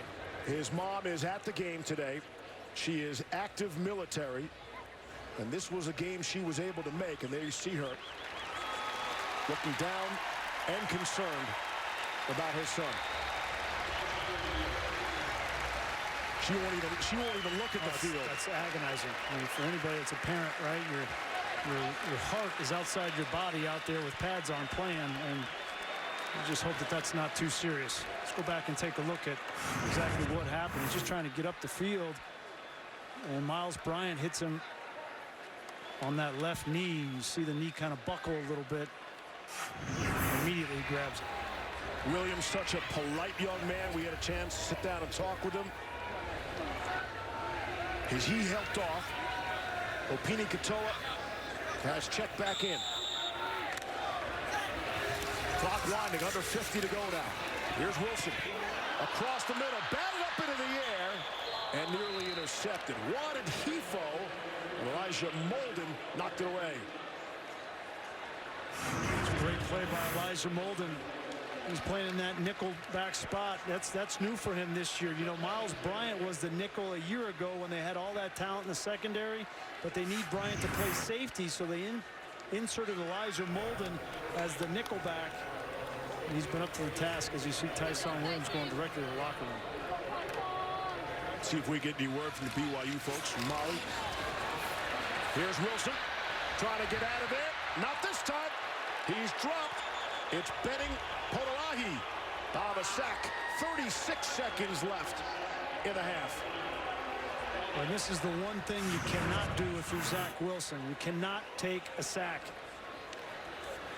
Trying to make a play down the field, and Washington brings a blitz, and it's man-to-man, and it caught Zach Wilson by surprise. And you get outside the pocket, you know in the back of your mind, I can just throw this ball directly into the stands from that position, but didn't get the ball out. Sack will cost 12 yards for the BYU offense. Kick off your NFL Sunday tomorrow with the Countdown Crew. This week, Patrick Mahomes breaks down the art of the no-look pass and an exclusive look at Deshaun Watson's offseason trip around the world. How about that? And then on Monday night, see Khalil Mack in that Bears defense as they'll visit the Redskins. Tough spot for Washington, 0-2, and you get the Bears coming to town. Still trying to figure out how the Bears won in Denver last week. A miracle finish there. 36 seconds left in the half. This is 3rd and 22. Wilson to throw for it and able to complete. Gunnar Romney, his first catch, gain of 7, stops the clock. 2 timeouts left for BYU. Just trying to get back in field goal range, and now a decision for Satake. I think he's going to bring Jake Oldroyd out. And nice job by Zach Wilson of at least giving yourself a chance at points here before half, although Jake Oldroyd, last time we saw him, he missed an extra point. So you know that's got to be in his head right now. Redshirt freshman, South Lake, Texas. This will be a 54-yard attempt. His career long is 43. Off the missed extra point. Snap in the place are good. Oldroyd, let's see. Got it. 54-yard field goal after blowing the extra point. How do you like that? How about 24-12, Washington? Sometimes when you take the pressure off of a kicker, right, nobody expects him, or maybe few expect him to make a 54-yarder after he misses an extra point, but when you take that pressure off and they just say, hey, man, go out there and swing it. He hit it right down the middle. So the part about the missed extra point still being in his head, I throw that away, too. And the reaction from Zach Wilson, putting some points on the board with 26 seconds left here in the half. Remember, that was a drive that began at the BYU 4-yard line. So they get the field goal. Take a look at our Pacific Life game summary. Well, BYU's lucky to be in this ball game going into half because Jacob Eason has been just about perfect. 18 of 20. He's been able to look down the field, make plays on a consistent basis. Made some big-time throws in this football game. This defense has gotten after the quarterback. They have scooped and scored. It's been an all-around effort for the Huskies, and to come on the road in this environment, Chris Peterson's got to be happy with the way his team played. Brandon Wellington picking up that fumble, 69-yard fumble return for a score. That was our Pacific Life game summary. And again, as we have documented, this is Washington's first road game of the season. An opportunity to leave home and get tested. Take on a very good BYU team that came in red hot. off a couple of overtime victories. Very impressive. Double overtime at Tennessee. You get the idea. But here last week, beating USC in overtime. And then you couple that with what USC did last night against mighty Utah. A lot of people had Utah in the playoff picture. Utah's a good football team. They kind of self-destructed with a third-string quarterback last night. Well, they had quite a quarterback competition at USC in the offseason. They had 4 guys that Clay Helton will tell you that all could have played at a D1 program. Eason will take a knee.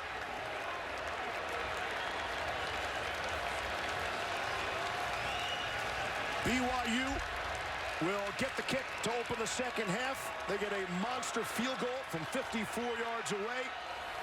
And that's the score at halftime. 24-12 Washington. As we continue on. Second half after these messages.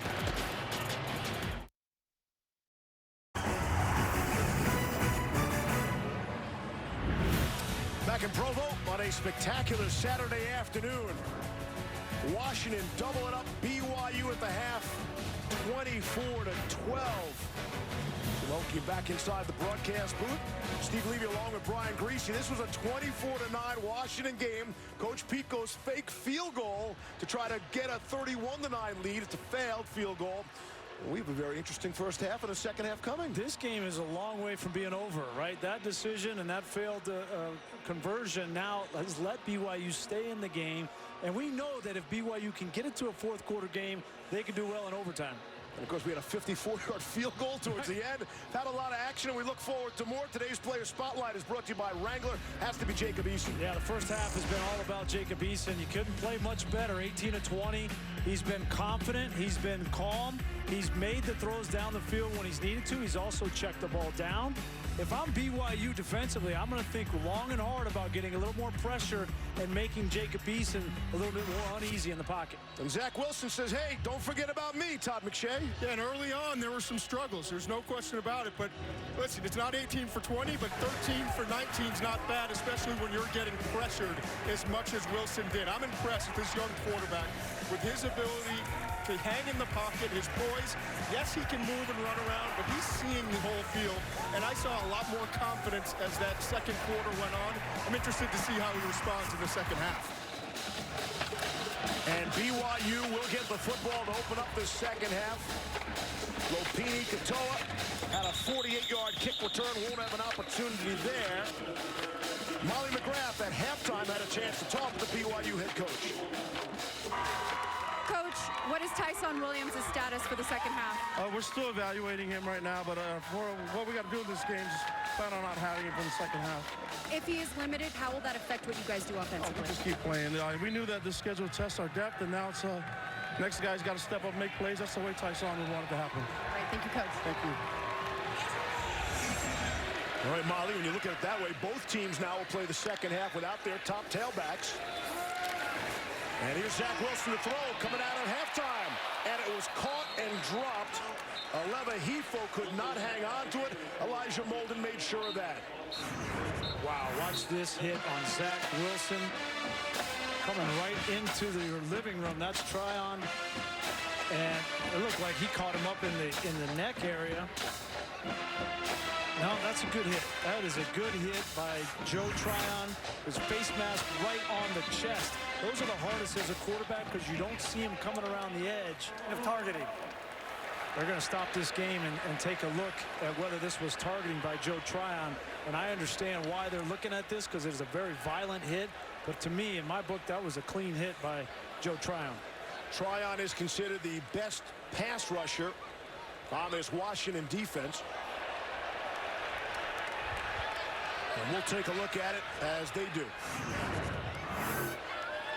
Comes around. He does not launch. He does not hit him with the crown. Right? He's trying to get that face mask on the chest. I think this angle here you can see. And then he doesn't drive him into the ground. That's important to know as well. Once he hits him, he kind of pulls off. I get it. It's a violent shot, but that's a clean hit by definition in my book. No launch. Maybe a bit of that upward thrust they look for.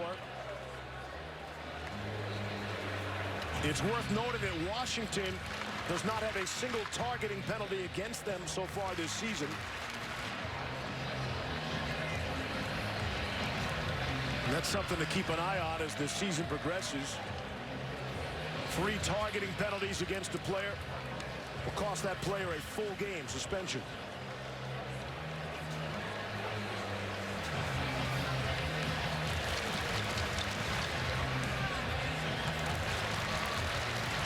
You look at it in slow-mo like that. See the top of the helmet to the face mask.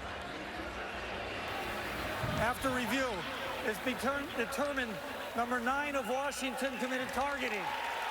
15-yard penalty. Automatic first down. Number 9 is disqualified for the remainder of the game. Yeah, I mean, that's such a close call, right? And by definition, Zach Wilson's a defensive player, and they felt like he got hit in the head or neck area. That's what the rule book says. Just because his helmet goes back doesn't mean he got hit in the head. I think people need to understand that, right?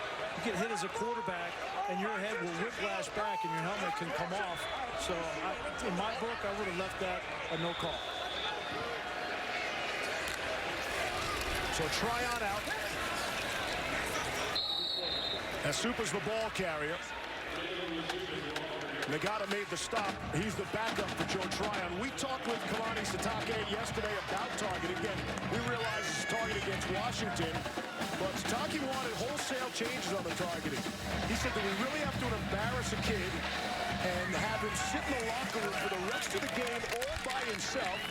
And again, it happened this season to one of his players, so he understands that. And clearly there's no intent by the player who was flagged for targeting. Shumway on the receiving end there. But it was an interesting conversation nonetheless. And I agree 100% with Coach Sitake. You know, these kids, that was a bang-bang play by Joe Tryon. He's not trying to hurt anybody. He's just trying to make a good football play. And he's paraded out of the stadium, and all the fans are booing him. And then he's sitting in the locker room all by himself, and it's about the kids. And I completely agree. It wasn't like he's out here throwing punches or doing something dirty. Right, and that was the other point by Sitake. You get a 15-yard personal foul, you get to stay in the game. Right. You don't even miss a play. Ball's out. Dax Milne coughed it up. Washington, Trent McDuffie applying the lumber and recovers. The true freshman. BYU gets a big penalty and a first down. You get a completion to Dax Milne. He's trying to fight for extra yardage. And that's McDuffie. Yeah, Trent McDuffie, the true freshman, puts a hat on the football. Well, you had an opportunity to come out and see some momentum in this game. Maybe go down and get some points, make it a one-score game, and you give up the ball at midfield. Not the way that BYU want to start the second half.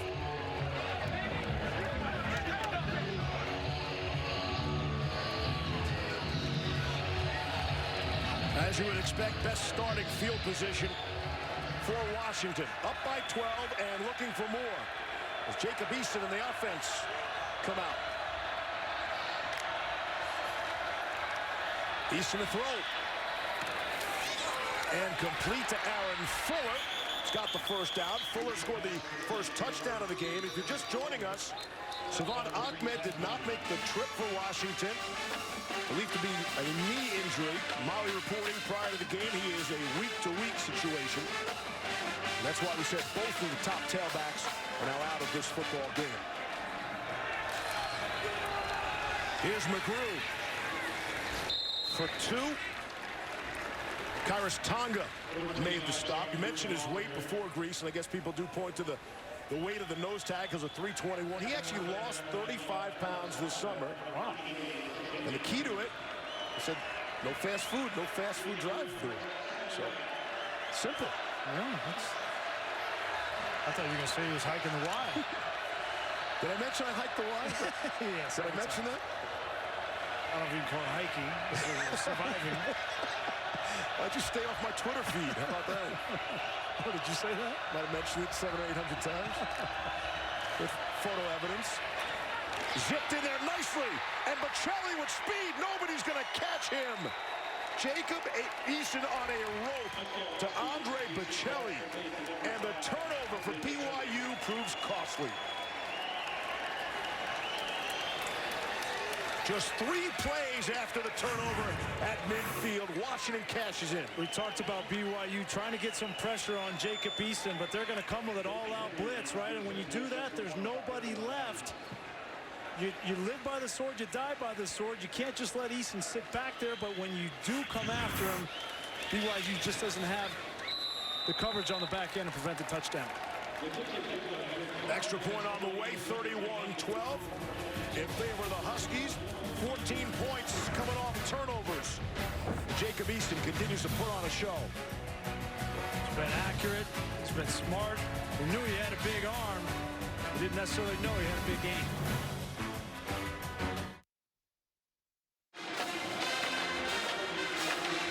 Extra Yard for Teachers Week is an annual celebration led by the College Football Playoff Foundation that honors great teachers across the country.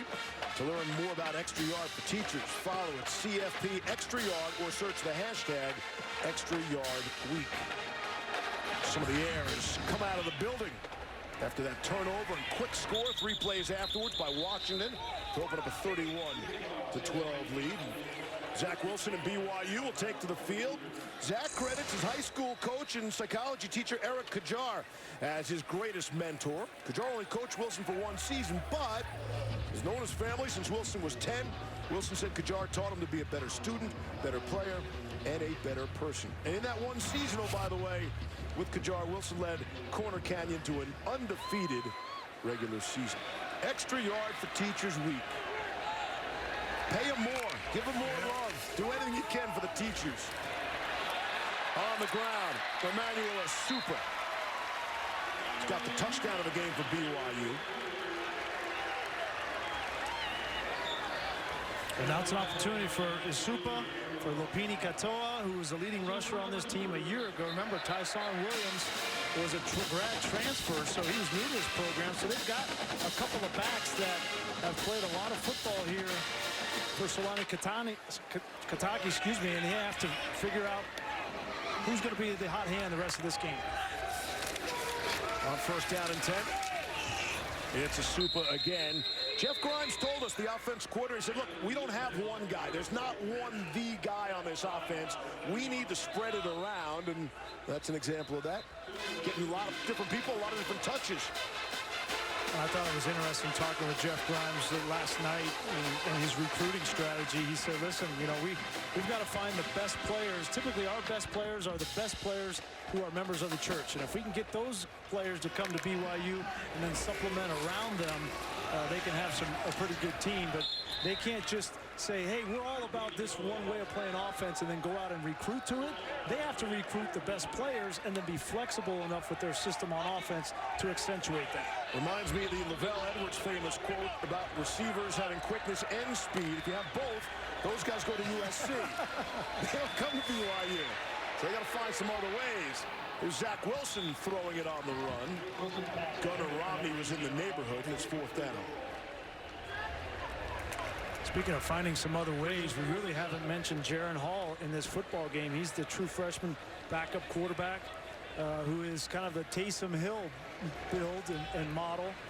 Is a good football player, can throw the ball, but also use his legs. He's hasn't been a weapon in this game because they've been down so much, and it's really been relying on throwing the football.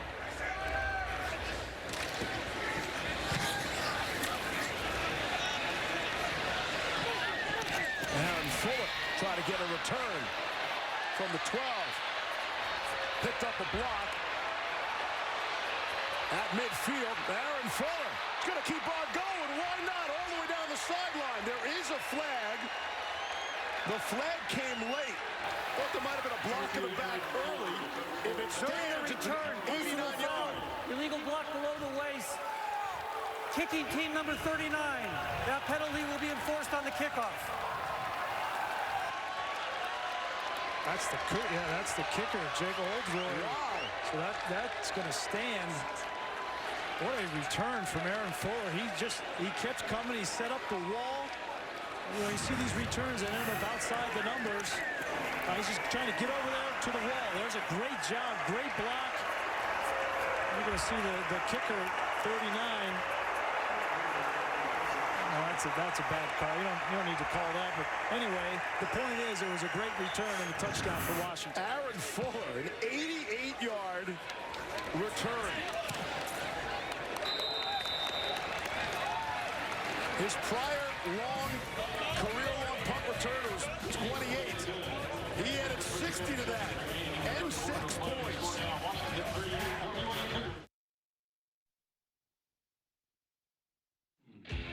Following Aaron Fuller's 88-yard punt return for a touchdown, we take a look at today's biggest moments of the game, brought to you by Samsung QLED TV. Yeah, the Huskies have scored in all 3 phases, Steve. You see the defensive forced fumble return for a touchdown. Jacob Eason has been fantastic with 3 touchdowns of his own, and then on special teams, that 3rd phase, they have also scored. So a dominant performance by the Huskies coming in on the road to Provo.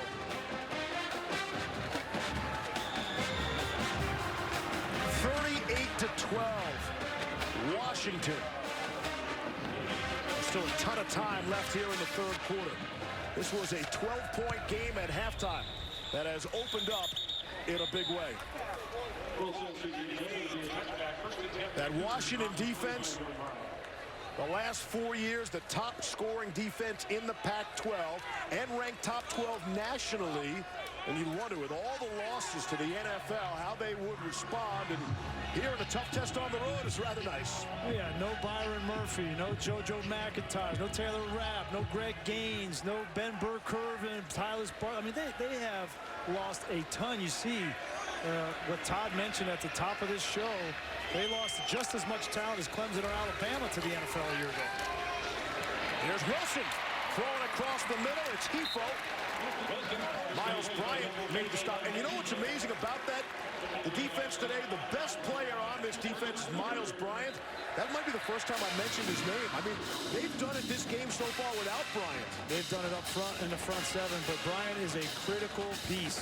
He's not just a leader of this defense, Steve. He's a leader of this football team. And if Washington is going to threaten in the Pac-12 North this season, they're going to need him to continue to be that steady hand as a leader. On the ground at Hefo, they try to get the football in his hands any way they can. Gain of 3 on the play. It's important to mention, too, Bryant's the only one of really 5 starters in that secondary for Washington that returned.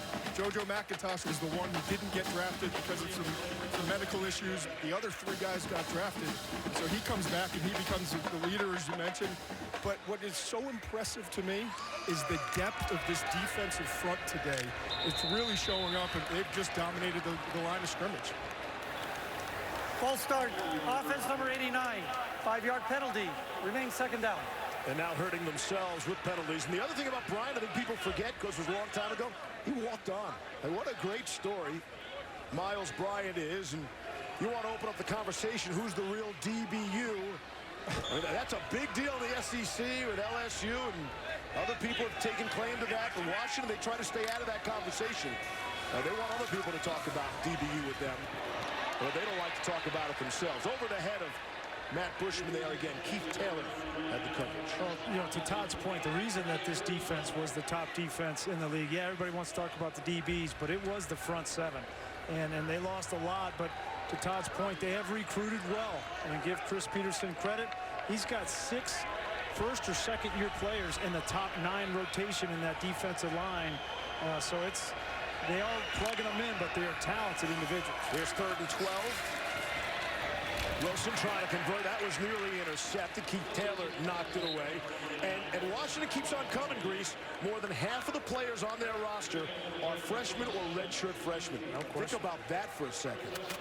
Also been impressed with Keith Taylor in this ball game. We were talking with Jimmy Lake, the defensive coordinator for Washington, and he said he was going to let Taylor match up man-to-man with Matt Bushman, the tight end. He gives away some size, but he said, you know, I used to have this guy when I was coaching at the Tampa Bay Buccaneers. His name was Rondé Barber, and I used to put him on Tony Gonzalez. It's a very similar situation with Taylor. Punt gets away. Aaron Fuller wants another crack at it. And a call for the fair catch. It's a 40-yard punt. Take a look. The This week's college football rankings brought to you by Allstate. As always, subject change. Wow, Florida bounced back and after losing Felipe Franks and really puts it on Tennessee. That's an impressive. And then look at Auburn at Texas A&M. Going on the road, that's an impressive start for Bo Nix.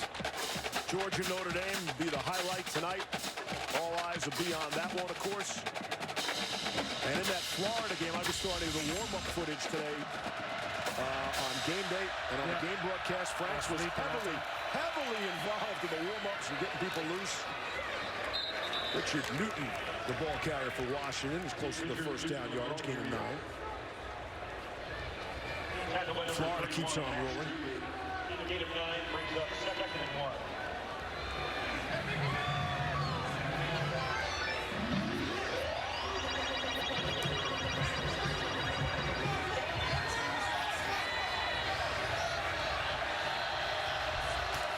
Second and 1. Here's Newton for the first down and much more. Starting to blow through this BYU defense. Tonight on ABC, Saturday Night Football. Oklahoma State and Texas will go at it. Texas has not beaten Oklahoma State in Austin since 2008. Cowboys winning the last 4 games. It'll be fun tonight. And Mike Gundy magic. You know, he's got some playmakers. You know, they'll be throwing it all over the yard. Should be fun. On the ground, McGrew trying to run away from some people. Sean McGrew. And you can see this BYU defense. They look gassed all of a sudden, Grease. That's for 35. There's Jackson Kirkland, the big 330-pound right guard. Watch him come around and just plow through that line. It's right up the gut.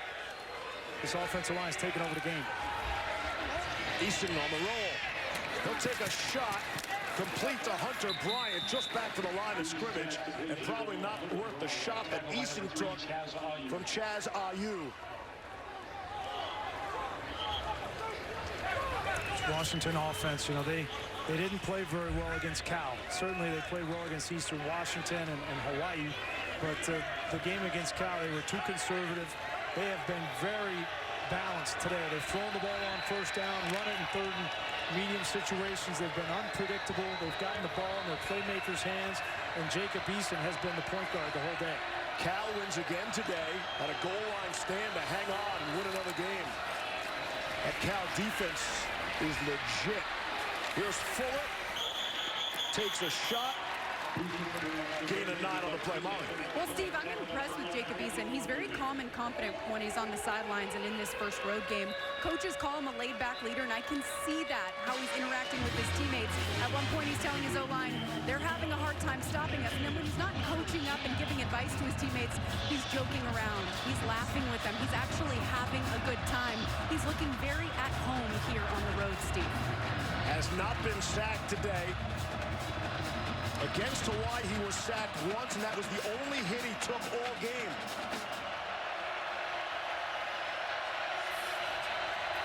They go out of the Wildcat.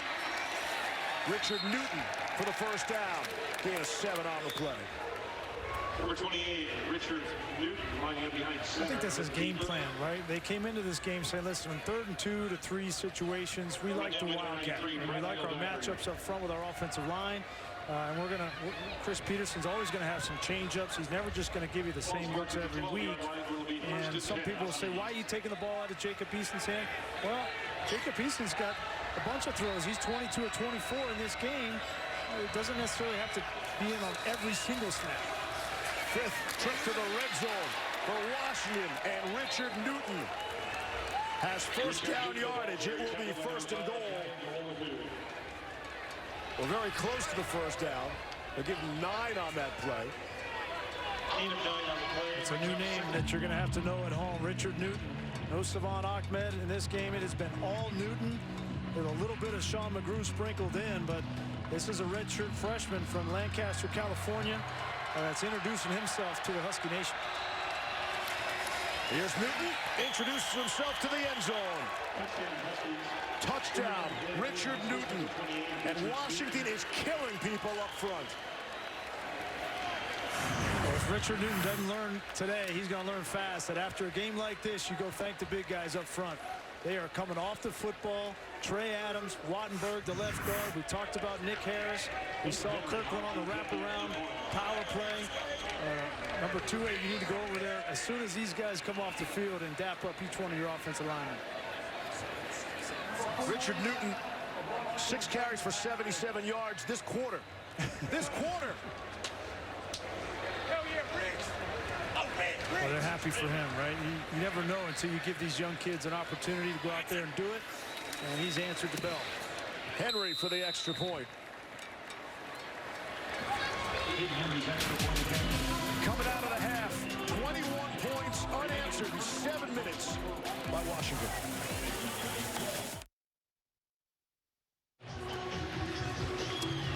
I was told there'd be no math, Grease, so the quarter is still pretty good in the game for Richard Newton, but he does not have 77 yards this quarter. He's got 41 this quarter, 59 for the game. He scored 3 touchdowns on 8 carries last week. He's got another touchdown here. Down to Molly. Well, Steve, after that touchdown, Washington's offensive line coach turns to Newton and said, great job, that was a great run. Jacob Eason jumped in, interfered, and said, that was all our offensive line. Then the O-line coach looks at Newton and says, you know I got a new nickname now for you, right? Big Richard. That's going to be your nickname. Way to run. Big Richard, that's cool. Yeah. Good with that. Little Richard's not bad either. Big Richard's good. Google it, kids. Well, imagine now you get a guy like Richard Newton into this offense and you get Savon Ahmed back, right? He's got a knee injury, not too sure how serious or how long he'll be out. Coach Peterson said he's day-to-day, but if you have those 2 guys as a 1-2 punch going forward for Washington, that's a dynamic duo behind this offensive line. Here's Zach Wilson. See what he and BYU have up their sleeves. Have the whiteout, throwback, homecoming, and not much else going right. Here's Hefo, and he dropped the football. If it's a catch, Shumway able to fall on top of it. See if they give him a catch and a fumble on that, recovered by Shumway. Yeah, these receivers, they've had a hard time holding on to the football. And that time, to give credit to Washington's defense, they have stayed active, punching the ball. Molden knocking that free. Here's Katoa, the ball carrier. Gain of 4 on the play.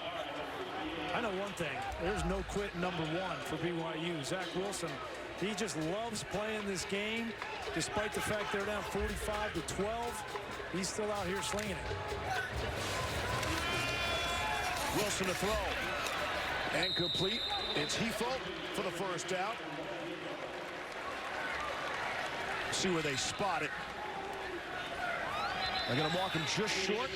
Yeah, just short. Gain of 5 on the play. So it's a 3rd and 1. Katoa trying to get there, and he won't. Stopped by Laiatu Latu.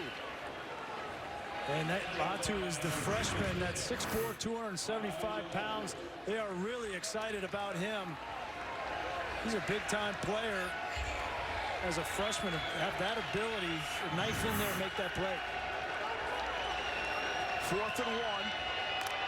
A long one. And going for it. Quick sidearm, slinging throw is caught by Micah Simon. And he has the first down.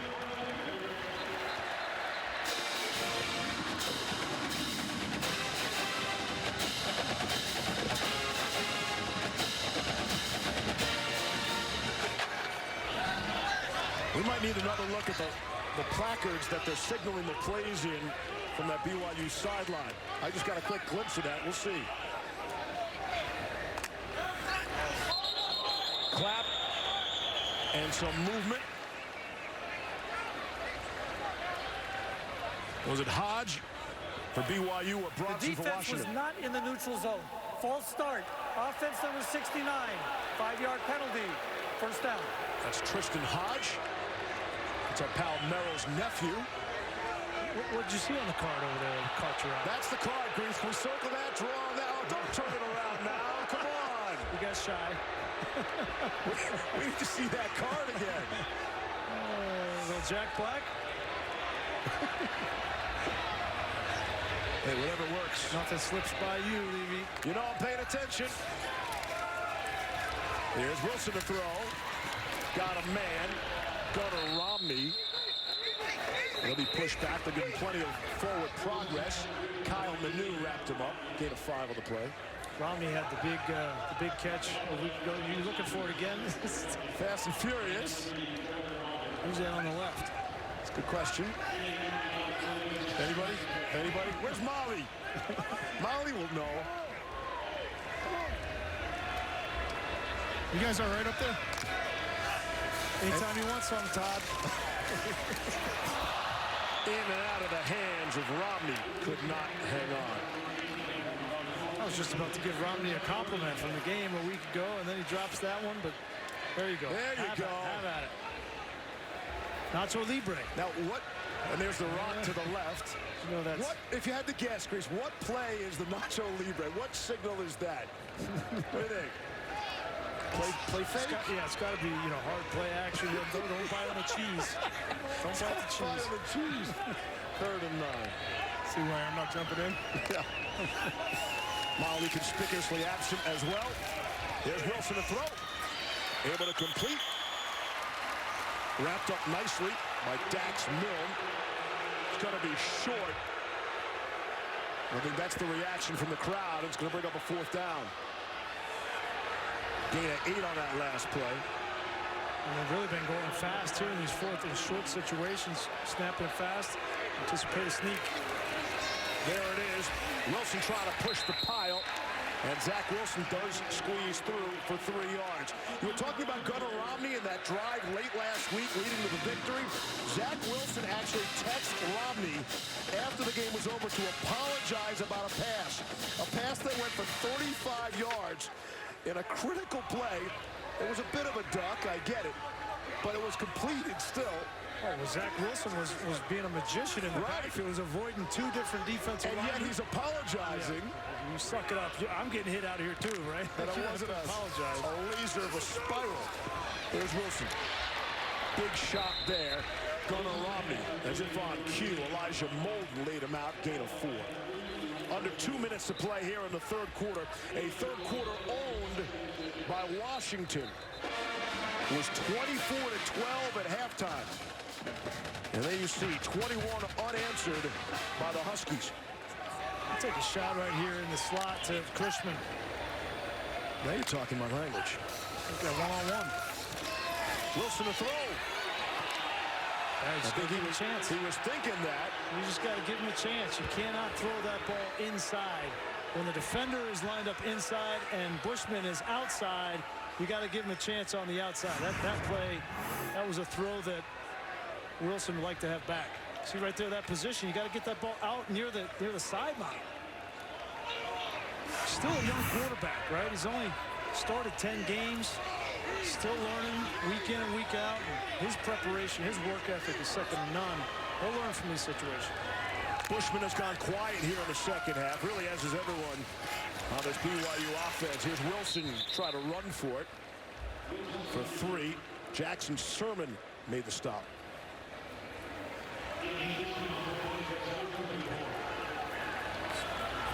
I thought maybe in some of these situations we'd see a little more of Jaron Hall, the freshman. He's 210-pound. Really good run of the football from that wildcat position, but we have not seen him really at all in this game. 4th and 4.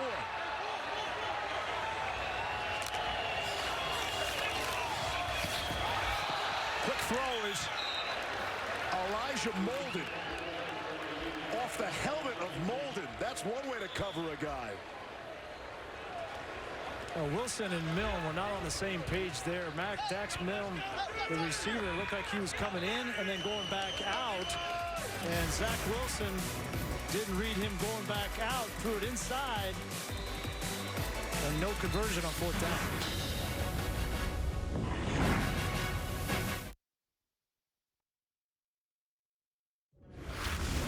Hubbard here with a studio update, and Pitt at one point led 21-0 over UCF. Well, things have changed. Otis Anderson's 87-yard punt return makes it 24 unanswered by the Knights, and they're up 24-21 on ABC or ESPN2, depending on your location. Steve, Brian, back to you. Cassidy, thank you. UCF has scored 30 or more points in 29 consecutive games. trying to get there again today.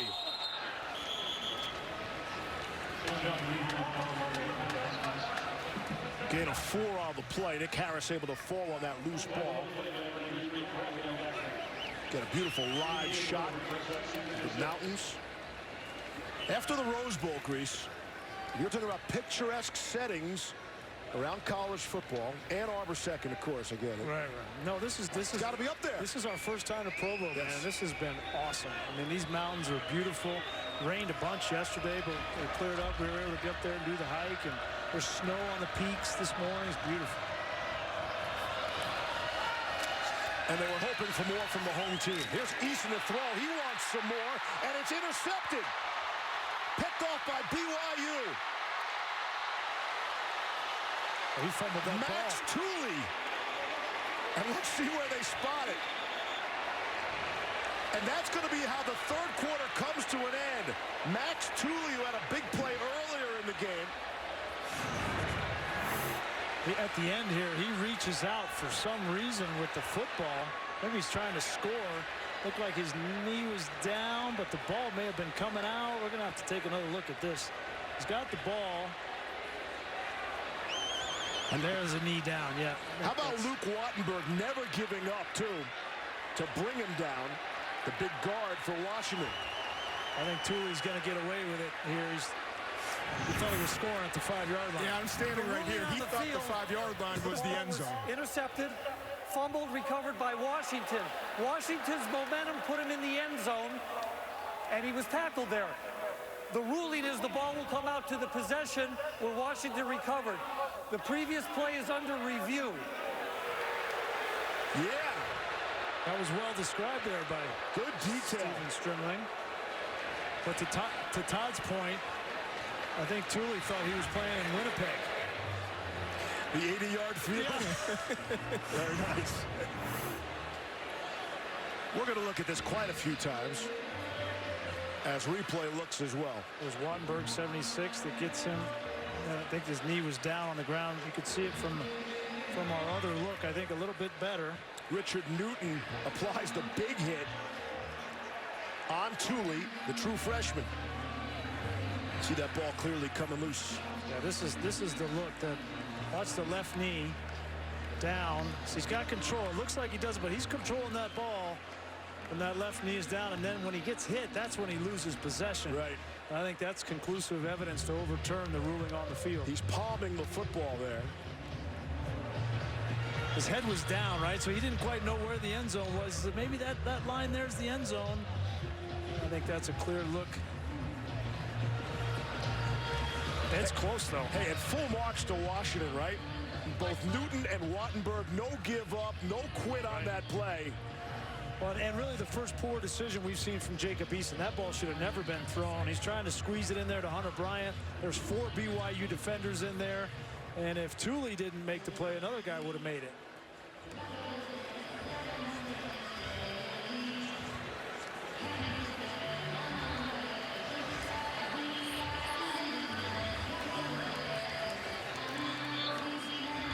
Yeah, is that ball still in his hand? That's tough to tell. And again, the call on the field is turnover, Washington football.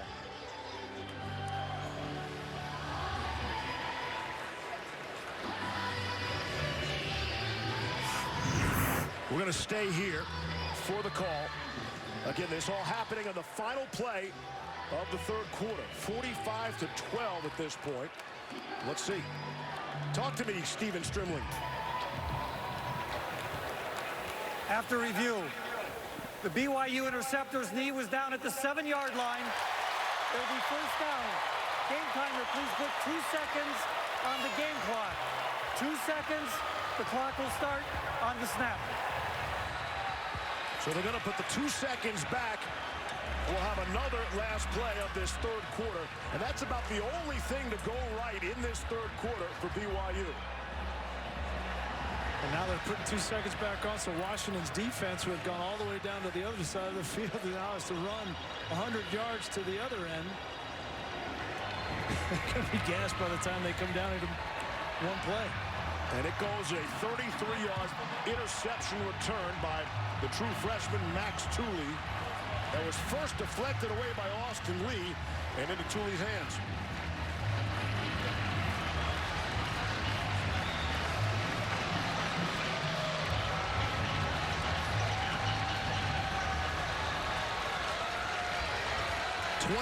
Unanswered by Washington here in this quarter. Came in a 7-minute span. And BYU trying to stop the bleeding here. It's first and goal from the 7.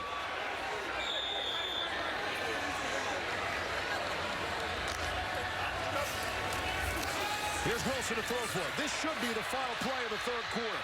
Wilson in trouble, escapes, and it is caught. Deflected around, and Matt Bushman lines up with it.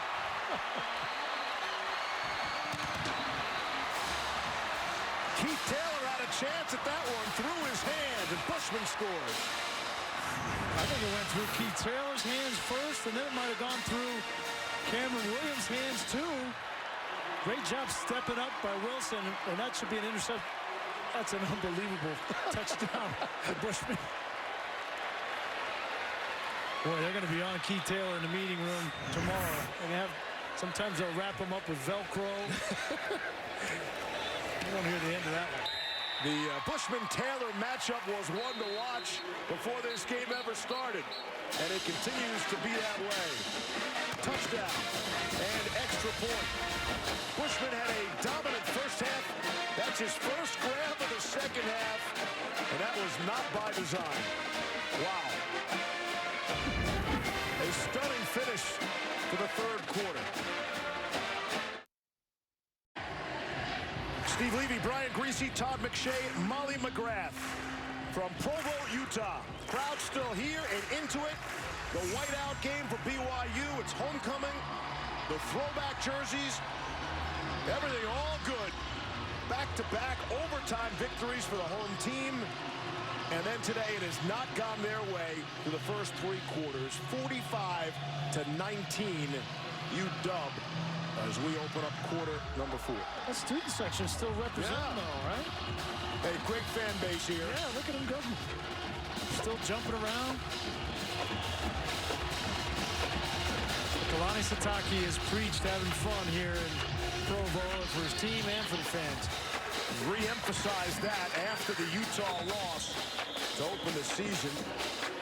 And that was at a point where, hey, everybody thought Utah was, good, talking about the playoffs. And there you see, so the Pac-12 at first glance can feel really good about this, right? 6 teams in the top 25. Don't get hung up there on the bottom half of that top 25, but you get the idea. Right. Well, look at you got Washington State here. They're undefeated. Cal. Yep. Now they beat Ole Miss on the road. And the Fighting Herm Edwards. We're going to find out a little bit more about them next week. They got to play at Cal, so that should be a good one. And Washington has USC next week. That game's going to be outstanding. Good depth in the conference. Maybe not a national championship contender, but excellent depth, really. Better depth in the conference than some of the other ones. Oh, without question. There's better depth in the ACC. Far better. But these early season games where, Oregon loses to Auburn and everybody wants to pile all the dirt on them, or Chris Peterson loses to Cal, a good Cal team. I don't necessarily agree with that. I think they still have, albeit an outside chance, they still have a chance to make some noise in the playoff down the road. A host of people moved early there. Might have been 3 fifths. Full start, 76 offense, 5-yard penalty. But they tag it on Wattenberg. That was the conversation today on Game Day, Grease. Which conference would you rather be? The ACC with the ultimate power in Clemson, or the Pac-12 with this depth, not top to bottom, but in the middle of it anyway. You want the national champion, okay? I understand what you're saying, but conference, you want a national champion.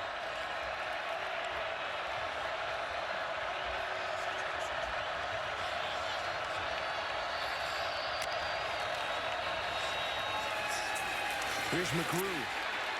Leans forward for 2. We'll show you here's a top 25 by conference. Pac-12 right there in the SEC, Grease. How's your depth in the Big Ten these days? I think the Big Ten is, Michigan looked horrible today. They are not They are not a good football team. Wisconsin is certainly going to jump as they should.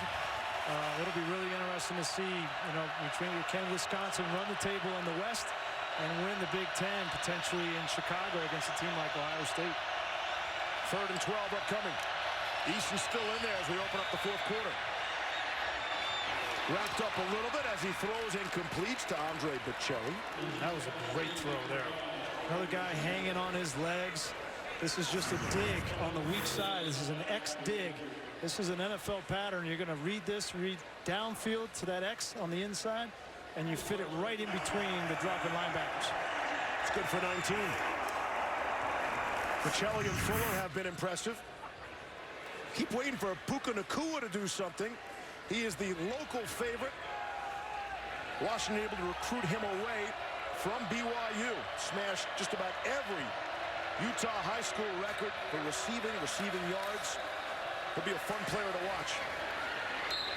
Newton for 2. Not only did they get Nacua to leave Provo, but Washington and Chris Peterson also recruited Ty Jones away from Provo. Another excellent receiver. He's got tremendous potential, but he's just been hurt.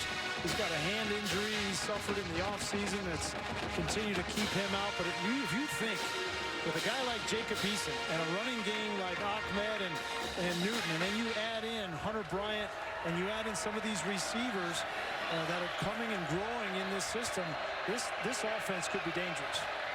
We asked Bush Hamden, how'd you get Nacua out of Provo? He said we were super persistent. That's recruiting 101, right? Persistence paying off. Nacua was originally going to go to USC, and then when when Clay Helton decided to get a different offensive coordinator, and T. Martin left to go to Tennessee, then he decided, well, I'm going to go to Washington. And they are very excited about his ability. Ty Jones, too, you mentioned the injury. It's kept him out. 3rd down and 6. 11 and a half left to play here in Provo.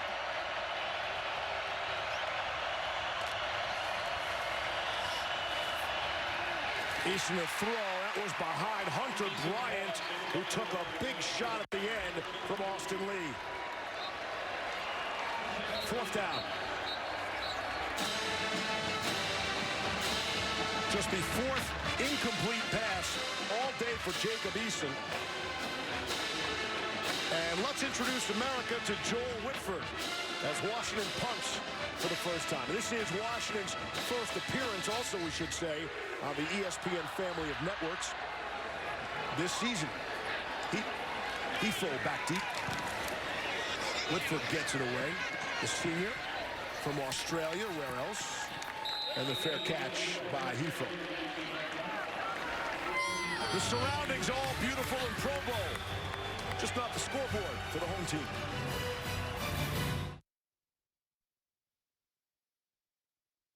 NFL Prime Time is back on Sunday nights, airing exclusively on ESPN Plus at 7:30 p.m. Eastern all season long. Boomer and TJ doing NFL highlights on ESPN Plus. Big part of our NFL coverage. You see right beneath our broadcast booth. Number 8, Steve Young. Legendary quarterback here at BYU. And a critical part of our NFL coverage on ESPN on Monday nights. On the ground, Asupa. Asupa has been very promising here tonight. I think it's been one of the few bright spots the entire game for BYU. He's having to pick up some of the load with Tyson Williams being out of this football game. That's his 7th carry. Now he's up around 50 yards on the ground. That's Asupa's longest carry of the game. He was able to plunge into the end zone earlier. Wilson to throw. Underneath, it's Asupa. Able to stay on his feet even though he lost a shoe. And he'll run out of bounds.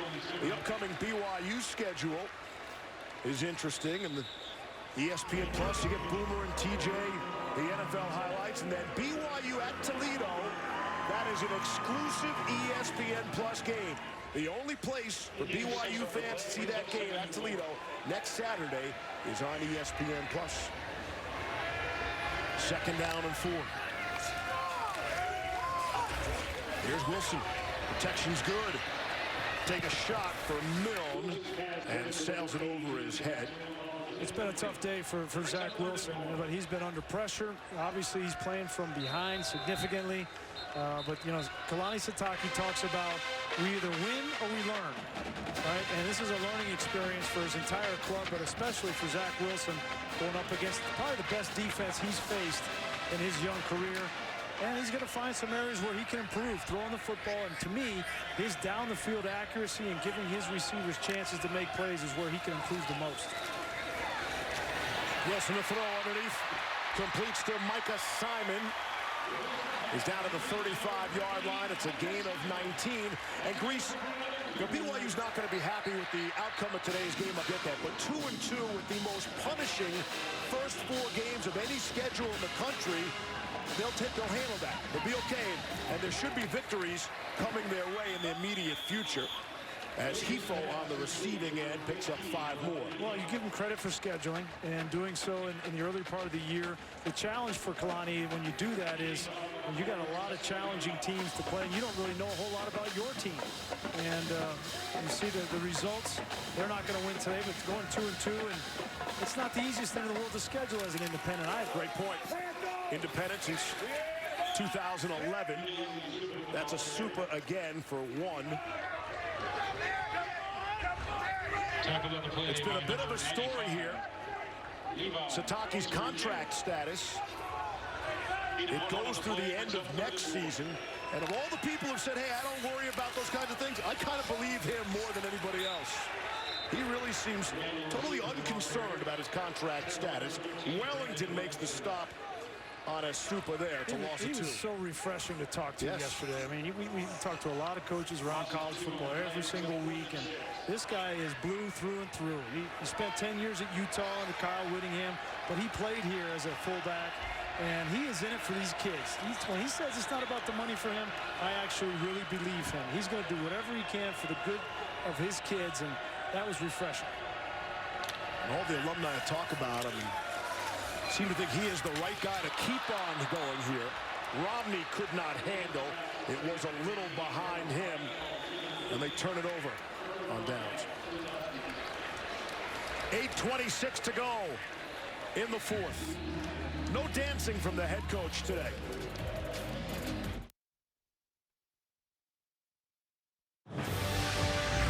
College football on ABC is brought to you by Pacific Life. 150 years strong. Protection and retirement solutions for your future. 1984, BYU finished #1 in both the AP and the coaches poll. That'll get you a visit with President Reagan and longtime Utah Senator Orrin Hatch.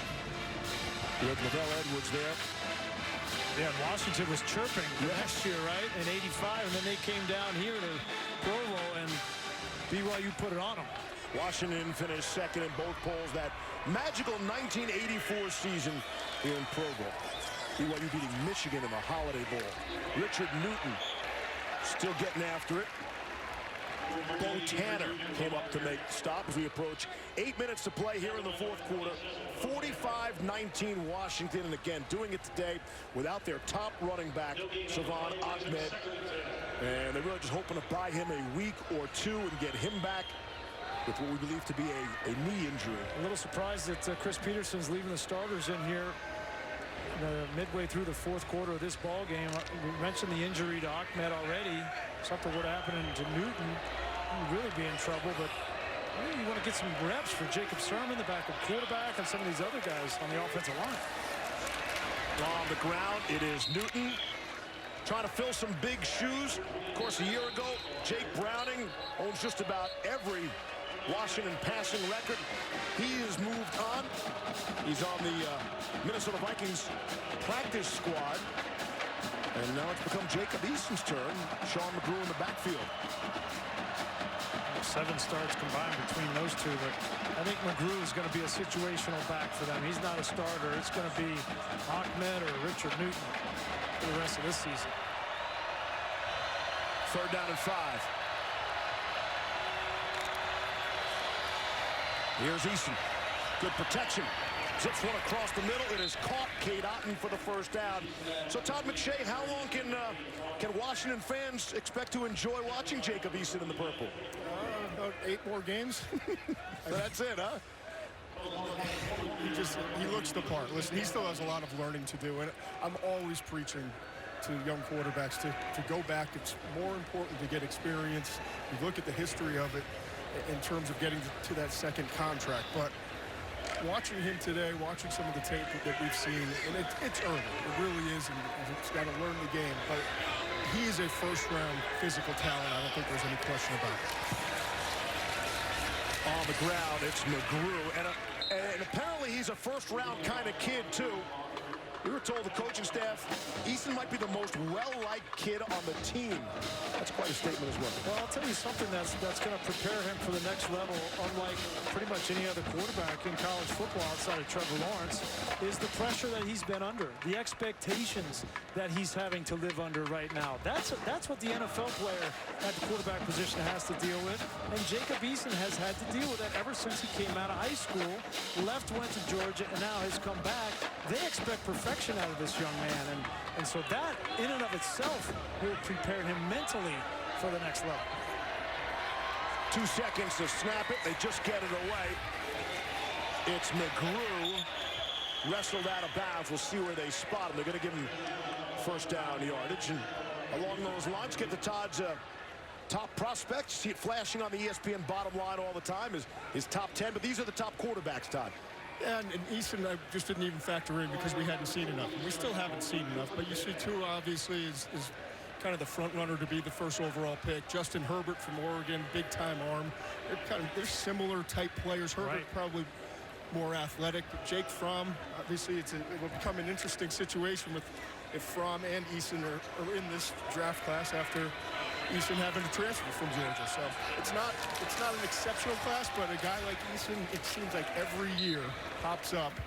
You know, we didn't know Carson Wentz, and all of a sudden he's the #2 pick in that overall draft. So there's always a guy, and I think Eason looks like the type of player who could pop up this year. But Todd, if he were to wait, right, and come back next year, then you got the Trevor Lawrences coming out, right?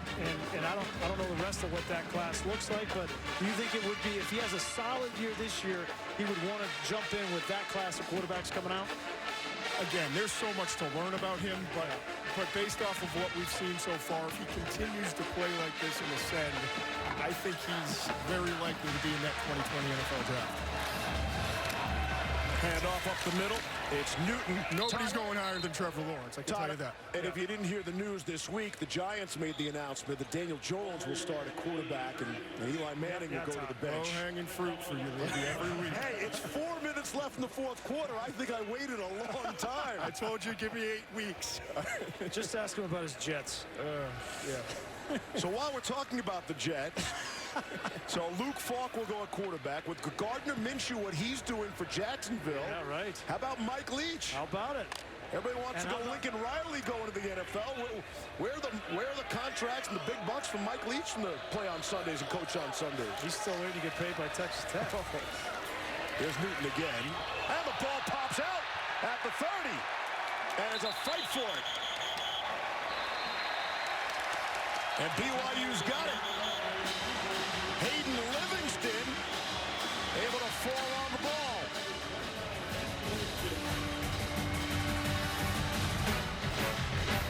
Alger popped it free.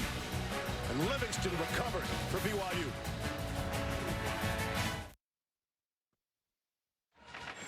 Cassidy Hubbard here, and let's take a look at one of AT&T's best performances. Justin Fields' day is done after accounting for 6 touchdowns in 1 quarter. Backup QB Chris Chugginoff to Garrett Wilson.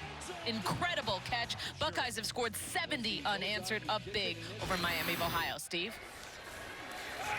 She say 70 unanswered? Yep. It sounded like 70 unanswered.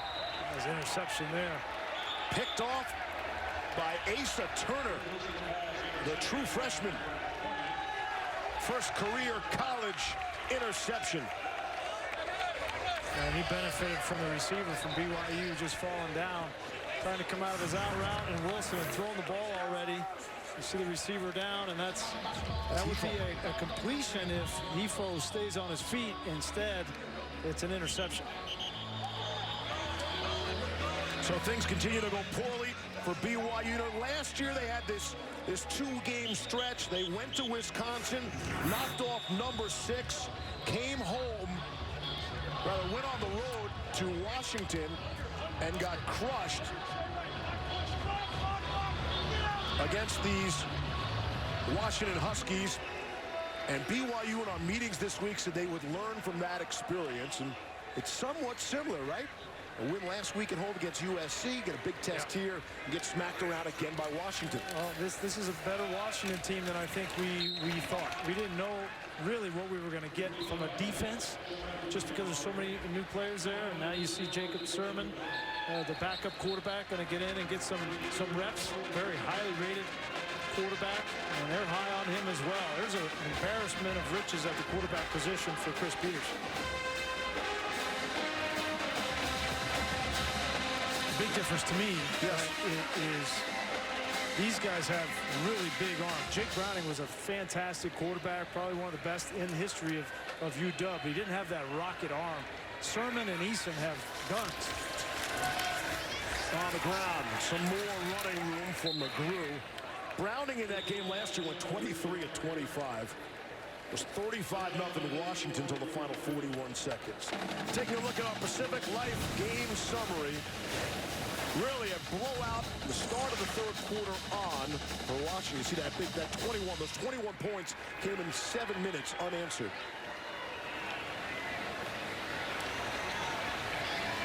Just a whale of a game for Jacob Eason. Couldn't leave him in for one more completion. Get him over 300 yards. Stuck on 299.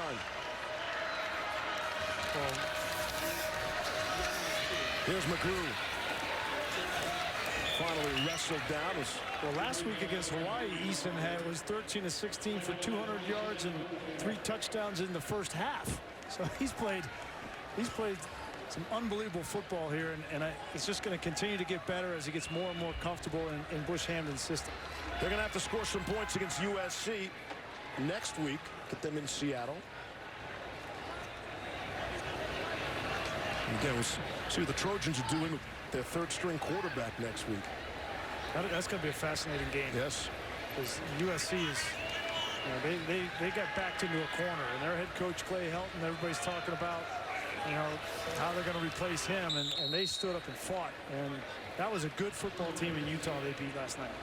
UCLA, Washington State tonight on ESPN, and after that game, Sports Center with Linda and Stan. They'll have a breakdown from a big Saturday in college football. Look back at the former Washington State Cougar, Gardner Minshew. We were just talking about him. What an amazing week it has been. Sports Center tonight on ESPN, streaming live on the ESPN app.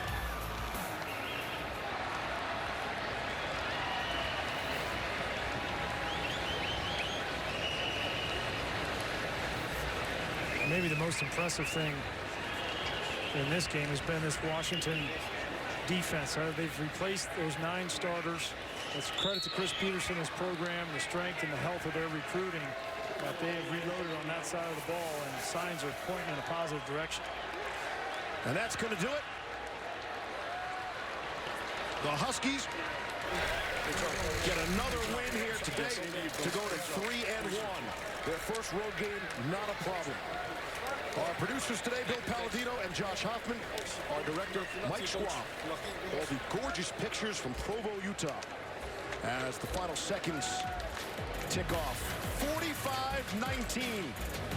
Tough homecoming day for BYU. The whiteout, the throwbacks, all that. Everything went right except for the final score. We'll be right back after these messages.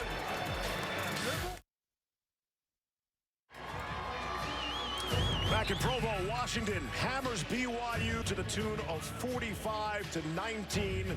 All the excitement and enthusiasm for BYU in their season after consecutive overtime victories against top 25 clubs comes down to a crashing halt back to earth here today. Washington was that good, Grease. Washington, they turned some heads today. BYU's a tough, physical, well-coached football team, and we didn't know how good Washington was going to be after losing to Cal, but they showed up for their first road game in a big way. Jacob Eason put on a clinic here today. More good things coming from him. Down to Molly with more. Thank you so much, Steve. Jacob, running back Savon Ahmed did not travel to this game, but your other running backs really stepped up. What did they do well? They did a great job of just stepping up and making plays when we needed them to happen. Our O-line did a great job of opening up holes for those guys, and they took care of the rest. So, I mean, it was a fun game to, be a part of and a good win. This was your first road test. You knew it was going to be loud here. It was very loud early on, yet you still completed 18 of your first 20 passes. How did you find success? I think we practiced it all week. We put the sound on in the stadium, and we were just over-communicating and over-emphasizing all that stuff. So, I mean, we came here, and they had some third downs. It was rocking, but we just over-communicated, and at the end of the day, we got the job done. All right, congratulations on the win. Thank you. Steve. Jacob Eason, cool and calm, and a brilliant performance for Washington in their first trip to Provo in 9 years.